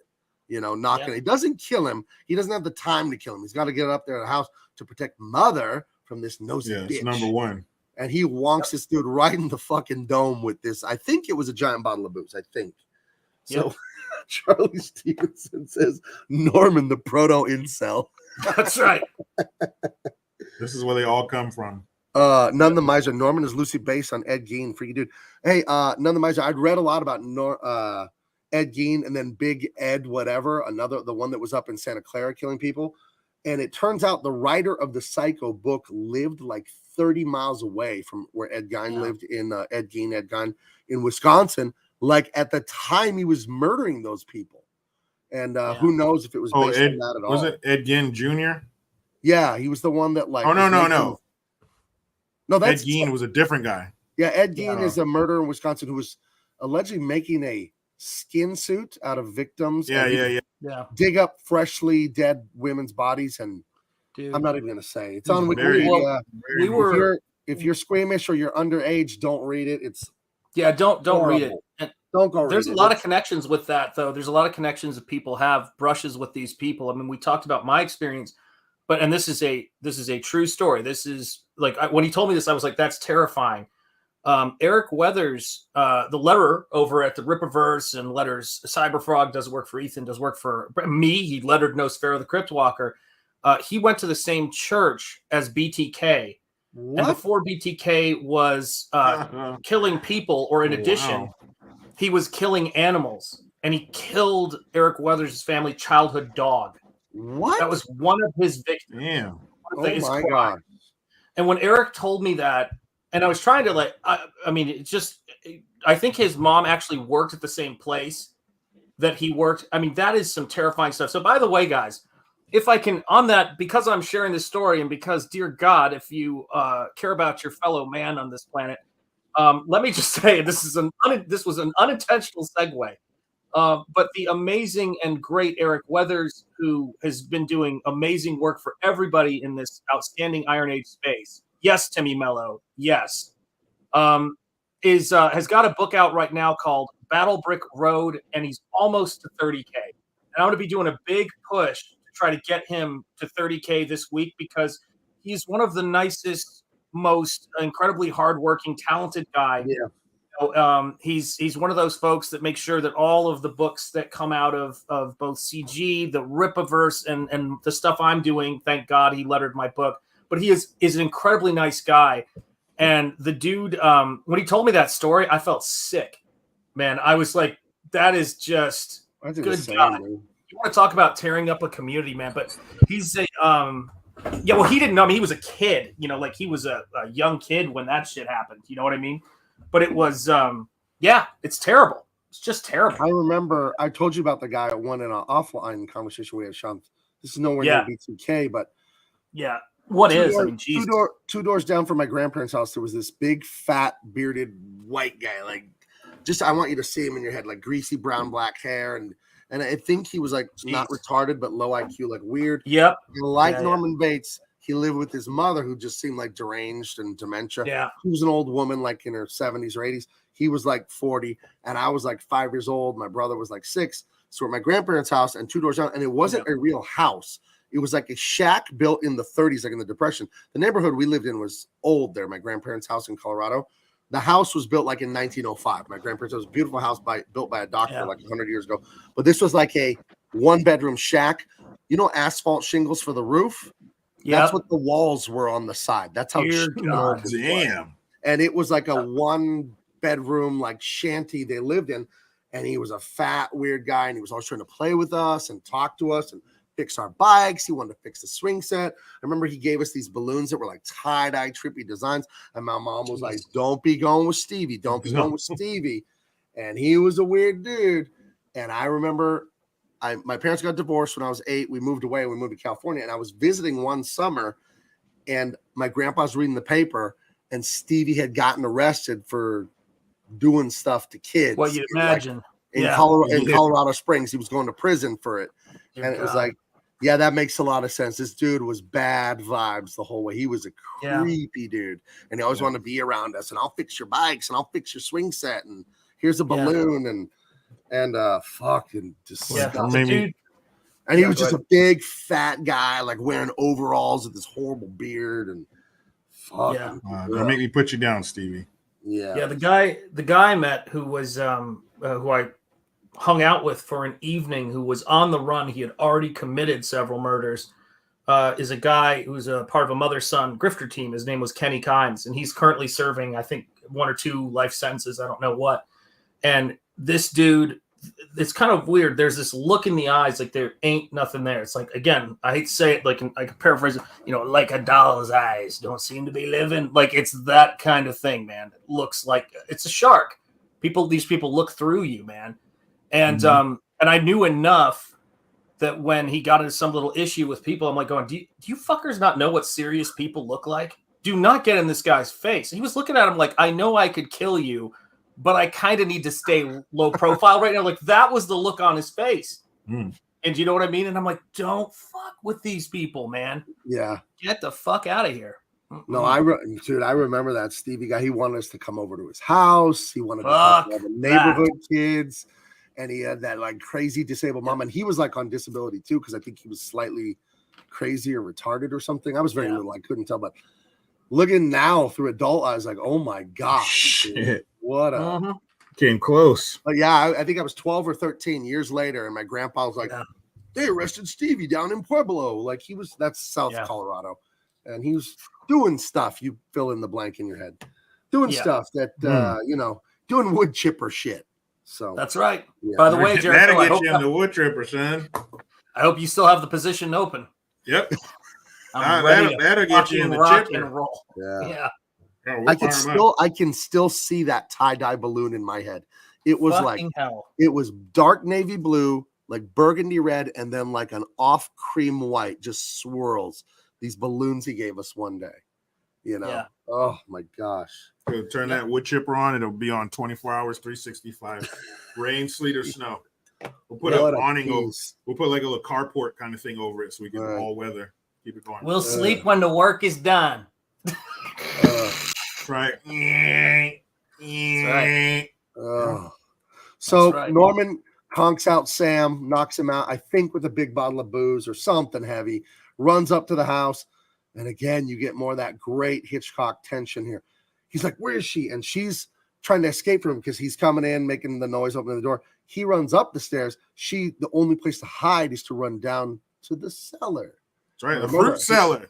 His mother was screaming about, you're not going to stick me in that cellar and blah, blah. Yep. So, she heads down to the cellar. Oh, this movie is fucking crazy, man. It's perfect, dude. And you can just, you feel that tension, ratcheting. Oh, and she approaches the mother slowly. Oh my God. Even to have her like that, sitting in the chair. Right. Yep. And then turns her around. Mummified. Now remember his whole taxidermy thing, Yep. Yeah. So, yeah. Mom is out of here. So she really was dead.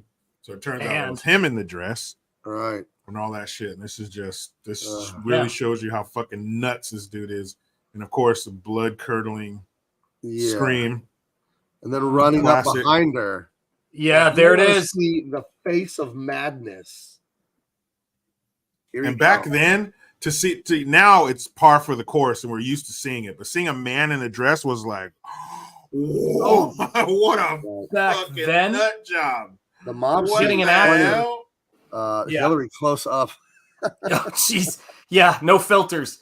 But yeah, this is the thing about it too, is that back then, I want you to think about the way this was for a young actor whose career was based around him being a heartthrob, to tell this actor to do this. Like now it's the kind of thing people do for an Academy Award or for prestige or, to make all the right people like them. But, this was a freaking incredible performance by this actor. The fact he was willing to do this for this terrifying punchline, people were glued to the back of their seats when this shit happened. Look at Captain Haruno. Hey, you're welcome. But he didn't know this happened. Oh man, I wish you got to see the movie before we spoiled it for you, but you'll still love it. It doesn't look, guys.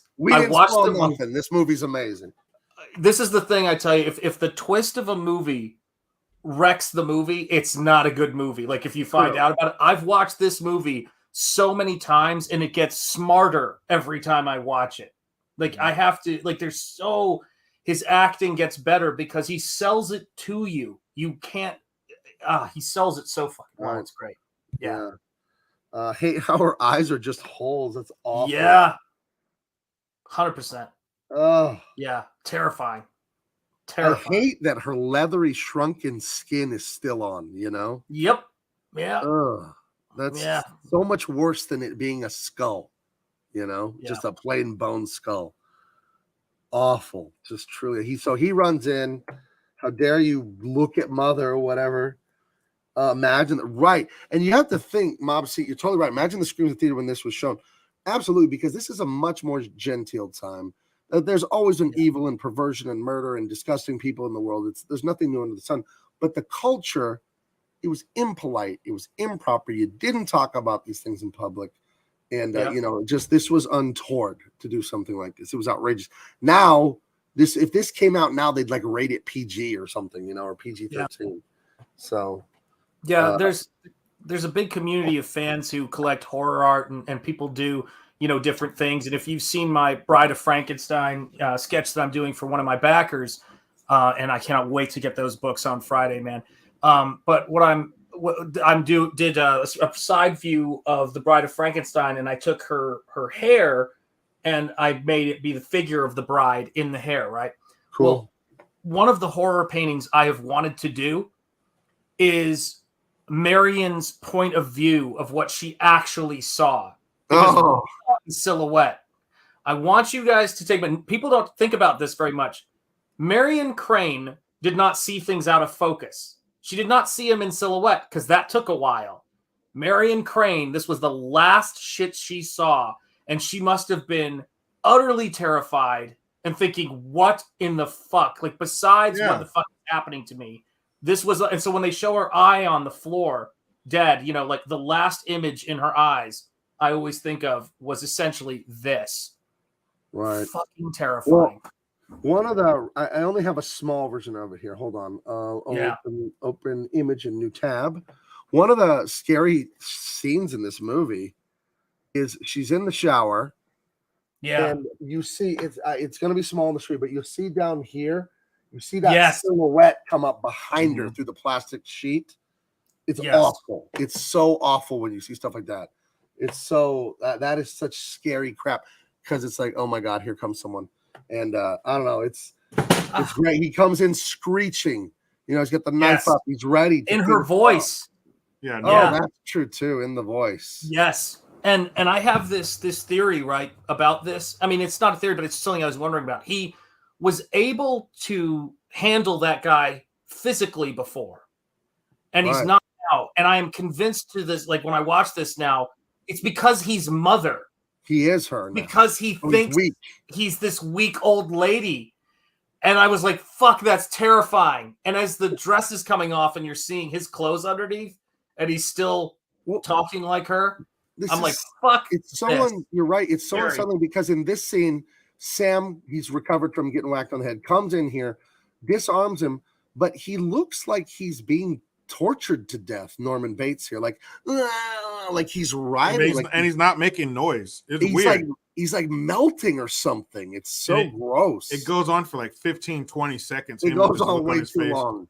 But I think part of the reason that this guy is able to overpower him so easily is also because he's approaching it differently. This guy, he thinks this guy's up here murdering his girl's sister. So he's coming in fucking pissed. He's coming in we're not having a conversation. And you already got me, you son of a bitch.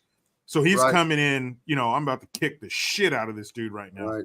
So he has a whole new approach. Right. When he's coming in with that seeing red, you know. Yeah, I'm gonna skin your ass alive. Look at Norman though. We've seen what Norman does in a struggle.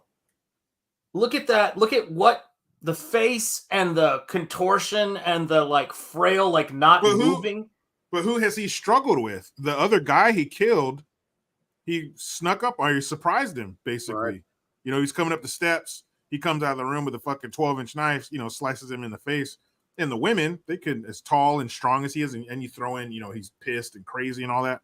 In the heat of the moment, there's no way a woman could have overpowered him. But This, I think this is the first time he's come up against a man who sees him for what he is. Right. You're not going to sneak up on me. You're not going to trick me. You got me once, you little bastard. Now I'm going to kick the shit out of your weird ass because you're in here stabbing my girl that I just lost.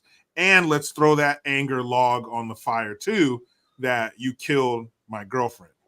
So, well, I'm going to add a wrinkle to that though. And this is my question. I love wrinkles. There it is. Well, here's your shot. The thing is, this is your shot. Hey, was that a wrinkle remark directed at what me? Do you think? What do you think he thought though? Because he attacked the guy from behind. He heard the mother's voice. He doesn't know. He actually thinks the mother's still alive when Norman hits him. Do you think that thought he was coming up behind Norman or the psycho mother? No, I think he knew Norman because I think he thought Norman because of how tall he is. But he's never met the mother. Would you judge that in a split second, though? Would you judge in that? a split second? I think right? so. On a different level. If I saw he wasn't like hunched over. He was like standing up tall. This dude's like 6'2", 6'3". Like, hell yeah, he knew. And his shoulders, long arms. He knew that was a man. And that's a huge bitch. And even if he didn't, when he grabs him, you're gonna know. Oh yeah, in a millisecond, this is a man. So let me handle him. Right. I'm just wondering if you think though, in this time period, if he would have been so fucking freaked out, because I don't know about you, but if I glance over and I see somebody in a dress for a split second, I don't automatically go to, especially if they had a wig on. Oh, that's a man. You know what I mean? My first thought is this. Sean is trying to rationalize some choices. I'm just saying, listen, okay, just go with me. Had a dress on, had a wig on. No, it's not your fault. Bad lighting. No. I'm just saying the lighting in the porta potty, it could have been anybody. Sean, there are no lights. And then the mother, you know what, Jericho, criticizing him again. Of course you fucked this up, Norman. You could fuck up a tea party. You're pathetic. You're a failure. Exactly, that's right. You could fuck up a wet dream. I make this movie. It doesn't end there, okay? They tackle him to the ground, and then the mother's body starts talking. You piece of shit. Wait a minute. This is too fucking weird. Different movie. Just like your father. He had horrible timing, too. Dude, I think, woman or not, she's whether it's Norman or his mother trying to stab this woman. Yeah, no, you take her down. It's equality for everybody. This room is chock full of equality because I'm gonna work that old bitch just like I would, this skinny fucking weirdo right here. Yeah. So, even more so for you made this freak. I'm really gonna fuck you up, you geriatric bitch. That, by the way, I like to imagine he was calm, cool, and collected. Walked into a room, saw a guy in a dress with a steak knife, a taxidermied old lady, and said to himself, "Doesn't matter. I'm about the job." Shit. I'm here already. So let's worst get it over day with. ever, but I'm gonna get this done. Like, when in Rome. Yeah. Remember the scene in Blazing Saddles where they're punching the old lady in the stomach? She's like, oh, that's what I'm doing to this old lady. She's getting Mike Tyson 1987 uppercuts to her frail rib cage. Yeah. Did you just say this? Day. Stop. Stop.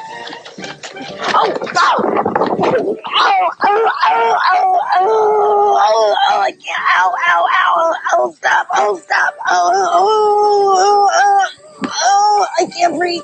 Stop.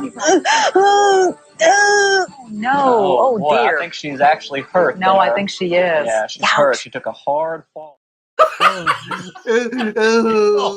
I like she made all the sounds. And there's one little there's a little yelp at the end. That lady made all the sounds. I am cutting that to the shower scene. All right, I'm cutting that. Stop. I can't breathe. God, go to camera B. Do you remember when that would happen? Like you're playing street football and you get tackled and you get you knock the wind out of you? And then one kid's like, I want my mom. Yeah, as you know. Yeah, it's all bad, dude. You get the wind knocked out. Yeah. Oh man, good stuff. Yeah. Oh goodness. So he gets what he deserves. Right. So they arrest Norman. They take him back to the Husgau and to the booty house. Right. Uh-huh. Oh, and the chief is there. That's the police chief. They woke up in the middle of the night.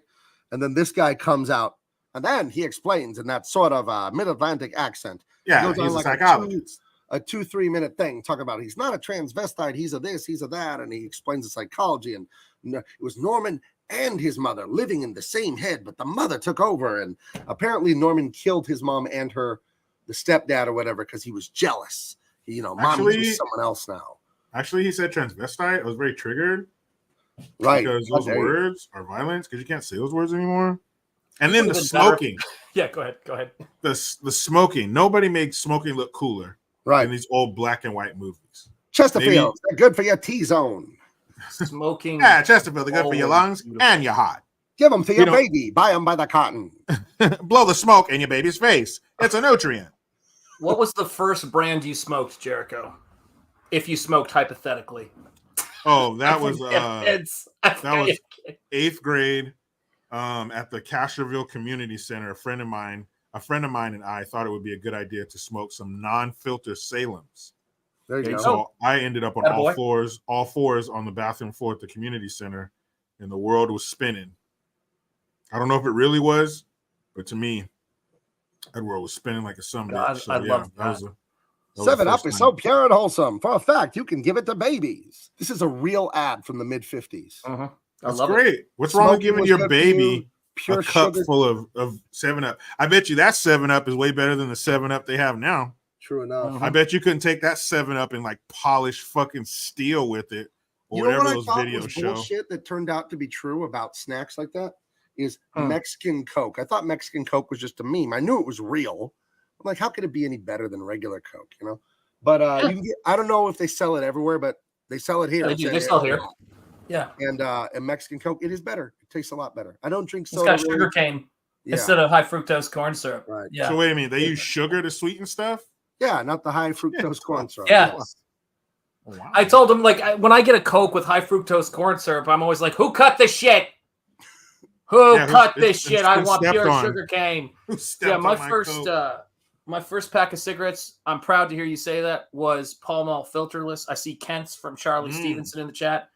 And that's why when I do my trailers on my show, for the trailers I show, it says this preview has been approved for wherever particular people congregate, which was the Pall Mall filterless slogan. So, yeah. I remember when I was 18, I bought a pack of Marlboro Reds. Oh, yeah. I sat there and smoked the whole pack in like half an hour and got like just a ferocious headache. What the fuck do you do that for? I don't know. I'm not a smoker I did like that. I don't know nothing about it. So you fucking power smoked a pack of cigarettes? Dude, I hate to tell you this, Jericho. What was your max? What was your max at your height? How much you bench? How much you bench? Oh, I don't play that game. We know what that number is. I was like, I don't know, maybe a pack and a half a day, pack a day. I was never in multiple packs. Damn. I knew people who were like 2 packs a day, 3 packs a day. Three packs a day. What is that? Is That's that like crazy. 60? How many is in a pack? 15, 20? 20. 20. 3. I would go through a carton every 3 days. I would buy by the carton. And I wouldn't use a lighter after the first one. Were you being held hostage somewhere? Why were you smoking to me? No, the cigarettes were being held hostage. Dude. Sean told the cigarettes, "You think I'm in here with you? You're in here with You're me. in here with me." Man. Captain Haruna must have been watching me that day. He says, Gabe lit it on fire and ate the pack. Look, that's 3 packs a day. That's like somebody who works outside, because you'd have to be smoking all day long to smoke cigarettes, or you're inside just fucking your job. You take that back, Mob Seat. I don't smoke anything like Obama. I know what you were trying to say. I know exactly what you're trying to say. Especially a bowl. Yeah, and the price of cigarettes now, no way I could have done that. Yeah, you couldn't afford it. You have to take out a fucking mortgage. Man. I started when I was 15. Yeah. How much is a carton of cigarettes now? And how many packs are in a carton? I don't know the math on this shit. 9. Oh, it's like what, 20 packs? 10 packs in a carton? 9, 10. What is it? Is it 10? I think it's 10. Yeah, I think it's 10 packs in a carton. So you're looking like $100 for a carton, because they're like $10 a pack. But I smoked from 15 to 30, 15 to 31. Yep. Because I quit smoking 2 weeks before my daughter was born, and she's coming up on 12 years old. I smoked from, how old was I? Like, what would that make me? Like, I think it was, I think I started smoking when I was 12, and quit when I was 18. Yeah, I smoked. I remember being out underway, and there was nothing to do, so you would just sit there. Like if you're waiting for the next ship to show up on scene, you're just fucking so bored because everybody has to be on station. You can't go start anything else. You got to be there ready. So, yeah, you sit there, smoke 3-4 cigarettes in a row. Just see, that's around. great. Fantastic, Mouse C. Congrats. Yeah, congrats. Congrats, man. Hope Yeah, I will say, I'm not being a don't do it, one-upper, but I wanted to share for inspiration. I haven't had a drink since August of 17. There it is. You know, Nice. I didn't drink a lot, but I didn't drink for a good reason, man. I drank because of stress and stuff, you know. And some people can have a drink here and there, whatever, birthday party, holiday. But I drank to like escape like the stress of how hard I grind at working. And I just realized this is bad. I prayed about it one day, never drank again. Never ever. Yeah. So that's good. Yeah. I'm definitely a social drinker for sure. Like if I'm somewhere, somebody offers one, but I never buy it. Like and during football, my buddy usually comes over, we'll get a 6-pack, split it between the two of us, and Bud Lights. It. No, definitely not. I said a friend, not a boyfriend. So your friend Dylan comes over. You guys watch the Hey, you guys watch the San Francisco 49ers. You guys, we like to watch those Broncos. Look at that cute little outfit in the Bay Area. Broncos. We like to watch those bucking Broncos up there in the Mile High. Get all lightheaded and hang out with a Bronco. Oh, lightheaded! You just don't know what's going on. Yeah. Oh, what's that? Is that your horse dick or my horse dick? Just thing you know. Do you go down to that bar in the Castro there and watch the Niners? Do you go to the barn? Hey, let's go to the barn. Let's shovel some hay. Wink, wink. Do you go down to that bar? What's that 49er bar called? The Gold Mine. You guys go plunging deep into the gold mine. The mine shaft. The mine shaft. That's what it's called. Hey, let's go to the Rocky Mountains. How rocky are your mountains? You think it could fit in my fucking mouth or my? You think we can order some Rocky Mountain oysters? Hey, here's the deal. Here's the deal. I'll ride you, and then you ride me, huh, Bronco? Last one to the bottom of the mine shaft is a loser. Ooh, orange, my favorite color. Oh God! You trying to strike gold there with your little pickaxe? Hey, why do you have a big D on your logo? What's that for?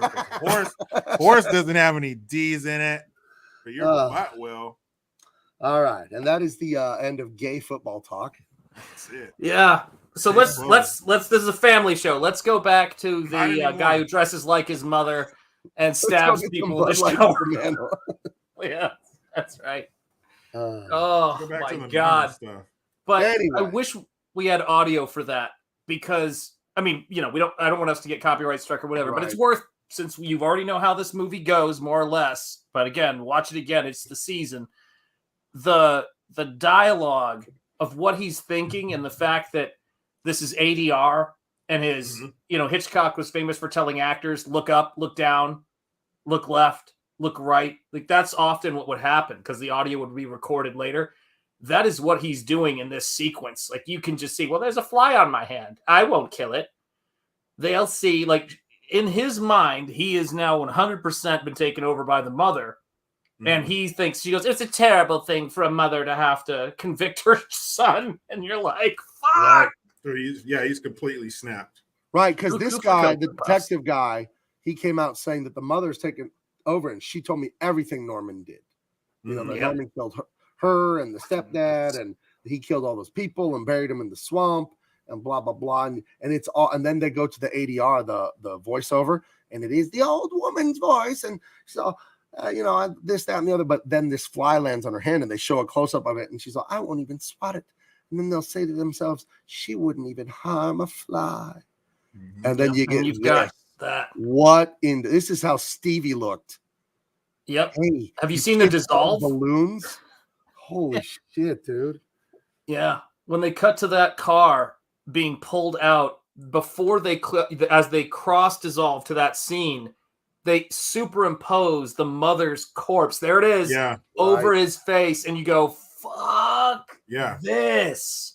And at the time, this mind-blowing. This probably gave people nightmares. People probably went to see their doctor after this, like crazy shit, and they pull the car out, so then that okay, they figure everything out and unravel his whole fucking story. Yep. Everybody lives happily ever after, except for the murder victims and their families. Yep. Yeah. A masterpiece of cinema, not for kids. They will be scared. But if you like suspense, and who doesn't, and thrills, this is a great movie. It's not scary. It's disturbing. It's not scary. And it has this music. I text you guys. There's a song by Busta Rhymes called "Give Me Some More," and it's one of his biggest hits. It's off his album from 1998 called "Extinction Level Event."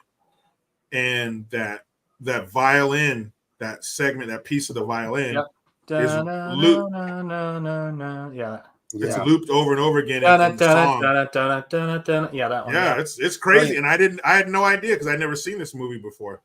Definitely knew about it and everything, all the iconic scenes, but never seen it. So when I heard that, I was like, "Oh shit!" If you're in the space that we're in, you're in this pop culture space, and you haven't done a deep dive into Hitchcock, first of all, if you're in the space in general, and you're in any type of friendship, relationship with anybody, and you guys have not watched Hitchcock before or watched them in a while, they are the most entertaining movies. This guy made movies for the audience, and they are great. Here it is. That's freaky stuff. And then when it's like not a scary scene, then that part comes in. Yeah, I don't know. It's Yeah, do you know how to do that? Classic. You know how to play that? I actually practiced learning how to play that on my violin because I was studying the music, and it's hard. It's so tough to do. But you got to put your fingers, think on the bottom two strings, and then you've got to pull pull the bow as you slide your fingers steeply like on that, and it makes that creepy like in your molars screeching sound. It's like fucking hell, man. But genius. It became it again before there were memes.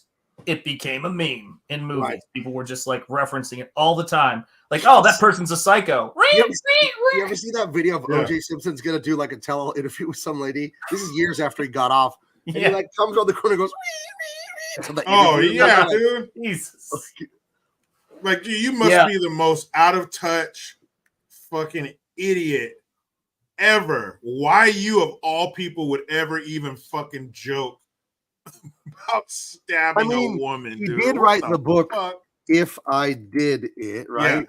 Yeah. Dude, one of the funniest interviews when he came out with that book and somebody had him on and they took phone calls. I was like, you guys are taking phone calls on an OJ Simpson interview about a book that says I didn't do it, but if I did, here's how I would. And some guy asked him, he says, "Hey OJ, what's up, man? I wanted to know what was more impressive to you, rushing for 2,000 yards or slitting 2 throats in one night?" And he's like, "Oh, I can't hear you. You're breaking." It's like, dude, you don't think somebody was gonna call in and say some shit? What's your address? I'll come over and tell you. Dude, come on. Yeah, idiots. Look at the cover to this fucking thing too. He hides the word "if" real tiny in the eye right here. Yeah. Holy cow, dude. Come on. Let's see. Yeah. The end is right, man. Fuck. Yeah, here it is. Woo. Yeah. So I don't know. Fantastic movie. A great one for the spooky season. What are we on to next week? Oh, we're gonna end with a lighthearted, fun one. Still ghost themed. Probably one of the most ghost themed movies of all time, Ghostbusters. It's in the title. Yep. Or as they said in the 1987 Nintendo video game, Ghostbusters. Remember the cartoon? Yes, I was not allowed to watch that growing up. I snuck and watched it a few times. It used to come on WGN because we had a satellite. Allow me to say that the one thing that when you guys are rewatching it, you'll do me the solid of, and I never realized it until now or until I was professor and had retired professor. The commentary on college professors, which they all start out as, is freaking brutal and biting and spectacular. Spectacular. It's so great. and fantastic. It's basically about a bunch of professors who are ineffectual and paid to do nonsense work in the case of Venkman, but they're funded to do it, and then they have to go and get work in the private sector. That's basically what it's about. Fucking genius. Movie, love that movie. So good. Yep. What a great movie. And this one I can watch with the family. Yeah. That's right. Have you you've seen Ghostbusters, right, Jericho? Obviously. Oh yeah, a million times. My kids have seen it a bunch too, but we usually watch it around Halloween time. So but yeah, I've seen that movie 100 times, man. Hell yeah.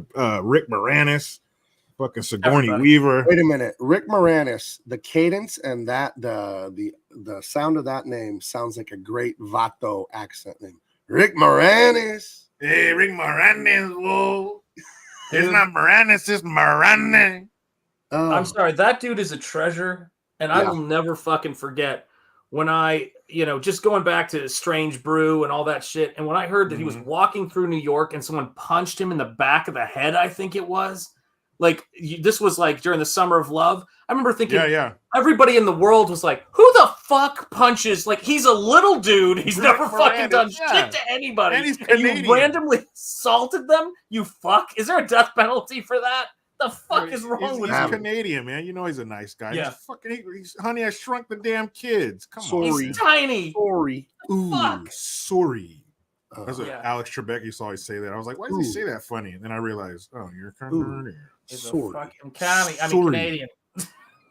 Yeah. Ooh, that's not what we're talking about.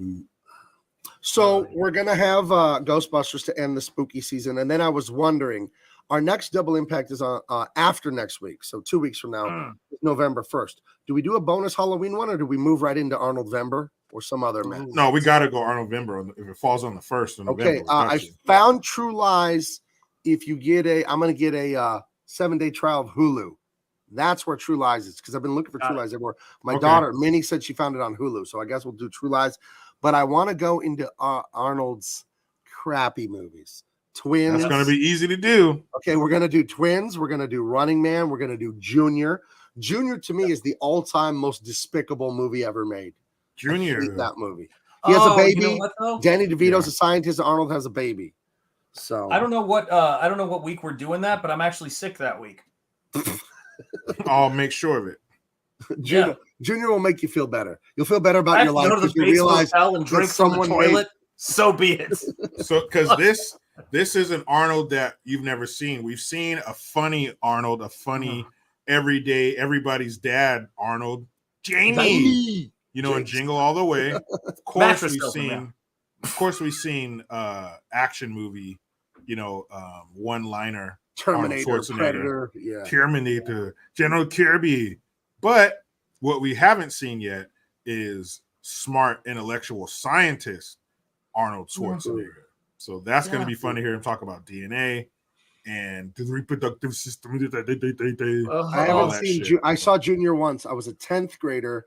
For $1 at the Carousel Cinema in Escondido, California, we saw a double feature of Pulp Fiction and Junior. My dad would call that? He would call that going from sugar to shit. Because you watched Pulp Fiction and then you took a nosedive into Junior. Right. So yeah. I'm 47 years old. I've made it this long with never seeing Junior. I've never seen it either. Thank God I might be dead before I do. Like there's still time. And Red Sonja was terrible too. What about Red Eraser? Sonja was I bad. don't even remember Eraser. I just remember it sucked, right? Yeah, it was bad with James Caan, Vanessa Williams. But Red Sonja that had. You want to talk about? Come on now. Damn. Yeah, that's all. She was Miss America. Damn. She's a beauty queen. There she was. But Red Sonja had what's her name? Brigitte Nielsen, Sly's ex, and shout out to a young Ernie Reyes Jr. Ernie Reyes Jr. Man, yeah, man. Yeah, he was a little kid, a little prince. And then who was his sidekick? Was it that guy Mako again, or was that just Mako? Was he the sidekick in that? I don't know. Because he has some older Asian dude with the who might have been. Could have been. Could have been. Because he had worked with him before in and Conan. before the year ends, Conan. before the year ends, because we have like 8 of these left, I think, before after the Halloween stuff is done. I think we got about 7 or 8 left, before we take some time off for Christmas and New Year's. Yeah. I want to get No Retreat, No Surrender in, because that is one of the worst movies of all time. It is absolutely terrible, and it is fit for this show. It makes Laser Mission and it makes No Holds Barred look like fine film. It's so bad. It's hard to beat Africa City, man. Have you seen No Retreat, No Surrender? Have you seen it? I have seen it. Not in a long time. I think I've seen it like once when I was like a little kid. Part of the plot is the hardcore Italian mafia from Philadelphia wants to overtake dojos in Los Angeles where 12-year-olds take karate. Yeah, but it's so bad. No Holds Barred has the word dookie in it. Yeah. So I'll see your Philadelphia mafia taking over dojos. But and one I'll of the raise you a henchmen dookie. tells the mob boss, the old Italian guy with the cane in the ring, he tells him, one more dojo and the East Coast will be, or the West Coast will be ours. Something like that. Or Seattle will be yours. It's no Bruce dookie. Lee's unapproved ghost is in this movie. It is not Bruce Lee's ghost, you know what? Or a drunk hobo pretending to be Bruce Lee teaches a boy kung fu in the basement of a house. It's the worst movie of all time. Dude, there's a movie. I've mentioned this to you. I mentioned this movie to you guys. Bulletproof Monk, 2003. Chow Yun Fat, William, whatever, Stifler from American Pie. This movie is exquisite. If it was a meal, it would come to you in courses. The waiter would have a white cloth draped over his arm. There'd be a garçon, a wine sommelier. This shit, like this with the it's 5. I'm gonna serve you. Yeah, it's 5-star. It was a beautifully illustrated comic book by the great Jeff Darrow, but probably not a great movie according to you. I would love to see it. So yeah, I guess to end the year it'll be Arnold November and then a few just terrible movies. All right, if we do No Retreat, No Surrender, then we got to do Bulletproof Monk. Okay, I'm down. It is. I've turned that movie off. I couldn't take it. Really? You've tapped out. I couldn't. It was too even the soundtrack, the music. Oh my goodness. Yep. Plushes. Let me get to this. Plush for $2. Thank you, Plush. Plush 5. Weaver favors Dark Phoenix when she goes Zool. Yeah, she goes. Zool was all she up was in her that time about a month or something. She went nuts. So here we go. Thank you. And we'll check on the comments. So thank you guys all so much for being here. We had a great crowd tonight. Make sure you like it and share. Tell everyone what we're doing here. Subscribe to Sean's channel. Subscribe. Make sure you're still sub to this one. Subscribe to Jericho's new channel. What's it called? The Greenhouse or Green's House? Green's House. Yes. And then Jericho's regular channel. All the links for that are in the chat. And what else? And we just love having fun here with you guys. It's so awesome. Let me look at the chat, see if there's anything in here. Lucas Letter says Basement Kung Fu is the most pure form. That is true. Let's see.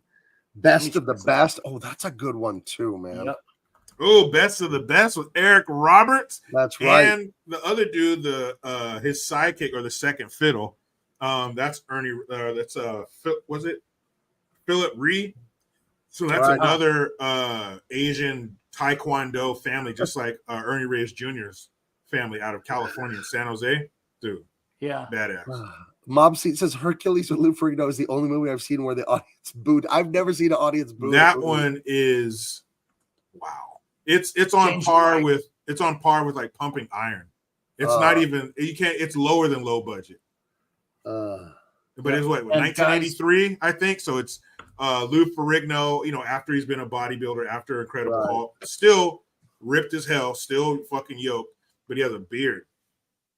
That's link to Jericho's latest interview is in the chat right now. That's his new channel. So don't just go watch the video. Sub to it too, so that you can find it and it's in your feed. All right, guys? Right. Get that in your feed bag. Get it in your feed bag. Now. So put your nose in the feed bag. Put me in your feed bag. Okay, so I think I'll propose this. We don't have to make any decisions right now. No, but right now we decide. I will propose that immediately after Halloween, we are going right into this dog shit movie. We're going right in. This is so bad. I've been talking about it for like a year and a half on here. We have to watch this. No, this is like if you tried to make the Karate Kid and Rocky and you did everything wrong. Yeah. Everything wrong. Everything. This, I've seen parts of this and I understand what you're talking. I understand the depths of dog shit that this movie comes from. And it's just beginning to end credits, beginning credits to end credits. This movie is a steaming pile. But Bulletproof Monk, there are piles of dog shit saying, hey, don't call that movie Us. That's how bad it is. That dog shit doesn't want to be associated with that movie. But we're going to find out. We're going to see this. Okay. We're going to see Bulletproof Monk, and we will let the people decide which one contains more animal feces. Which one gets more Duke per serving? Yes. Oh. Which one is worse? It's going to be a heavyweight bout. I thought it said Nasa surrender because of the stupid dragon. What's wrong with the they even fucked up the logo? No, no surrender. It's an Italian. No surrender. No, this is surrender to retreat. Yeah, Danky, you're right. We'll do this and we'll do Bulletproof Monk and then we'll move on to Arnold Vember and we'll compare and contrast. Ooh. We're comparing cat shit to dog shit. You know, we'll see. Thank you, Charlie, for subscribing to Jericho's new channel. I just dropped the link again. Dropping link more than Oscar Myers dropping links, y'all. Dropping the Grab it. Goose. That's right. Guys, hit that if you could right now. Click on your YouTube, on your phone, on your laptop, desktop. Click share. Share this video. Please, we have a lot of fun here. And if you don't, and we'll let you go. We'll let you go on this. But if you don't share, we're gonna ask. Hey, Barney. If anyone wants to start tripping and not sharing the link, can you please let them know what could happen? I'm not saying it will, and I wouldn't do it. But what happened to the last guy that didn't share the link when you asked him to?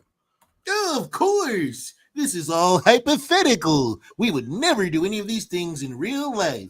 But if somebody were to not subscribe to our channels and support our products, all I'm saying is we're going to find out how many golf balls can fit up a human asshole. It's medical research. Guys, I know he's funny, but I take Barney seriously. I do. I take Barney at his word. He may be a scumbag. I have a question. Sorry, Barney. Come on back. Sorry, I didn't know you were still talking there, friend. I have a question. All the people out there who don't plan on supporting, how many inches of purple dinosaur dick do you think you could take?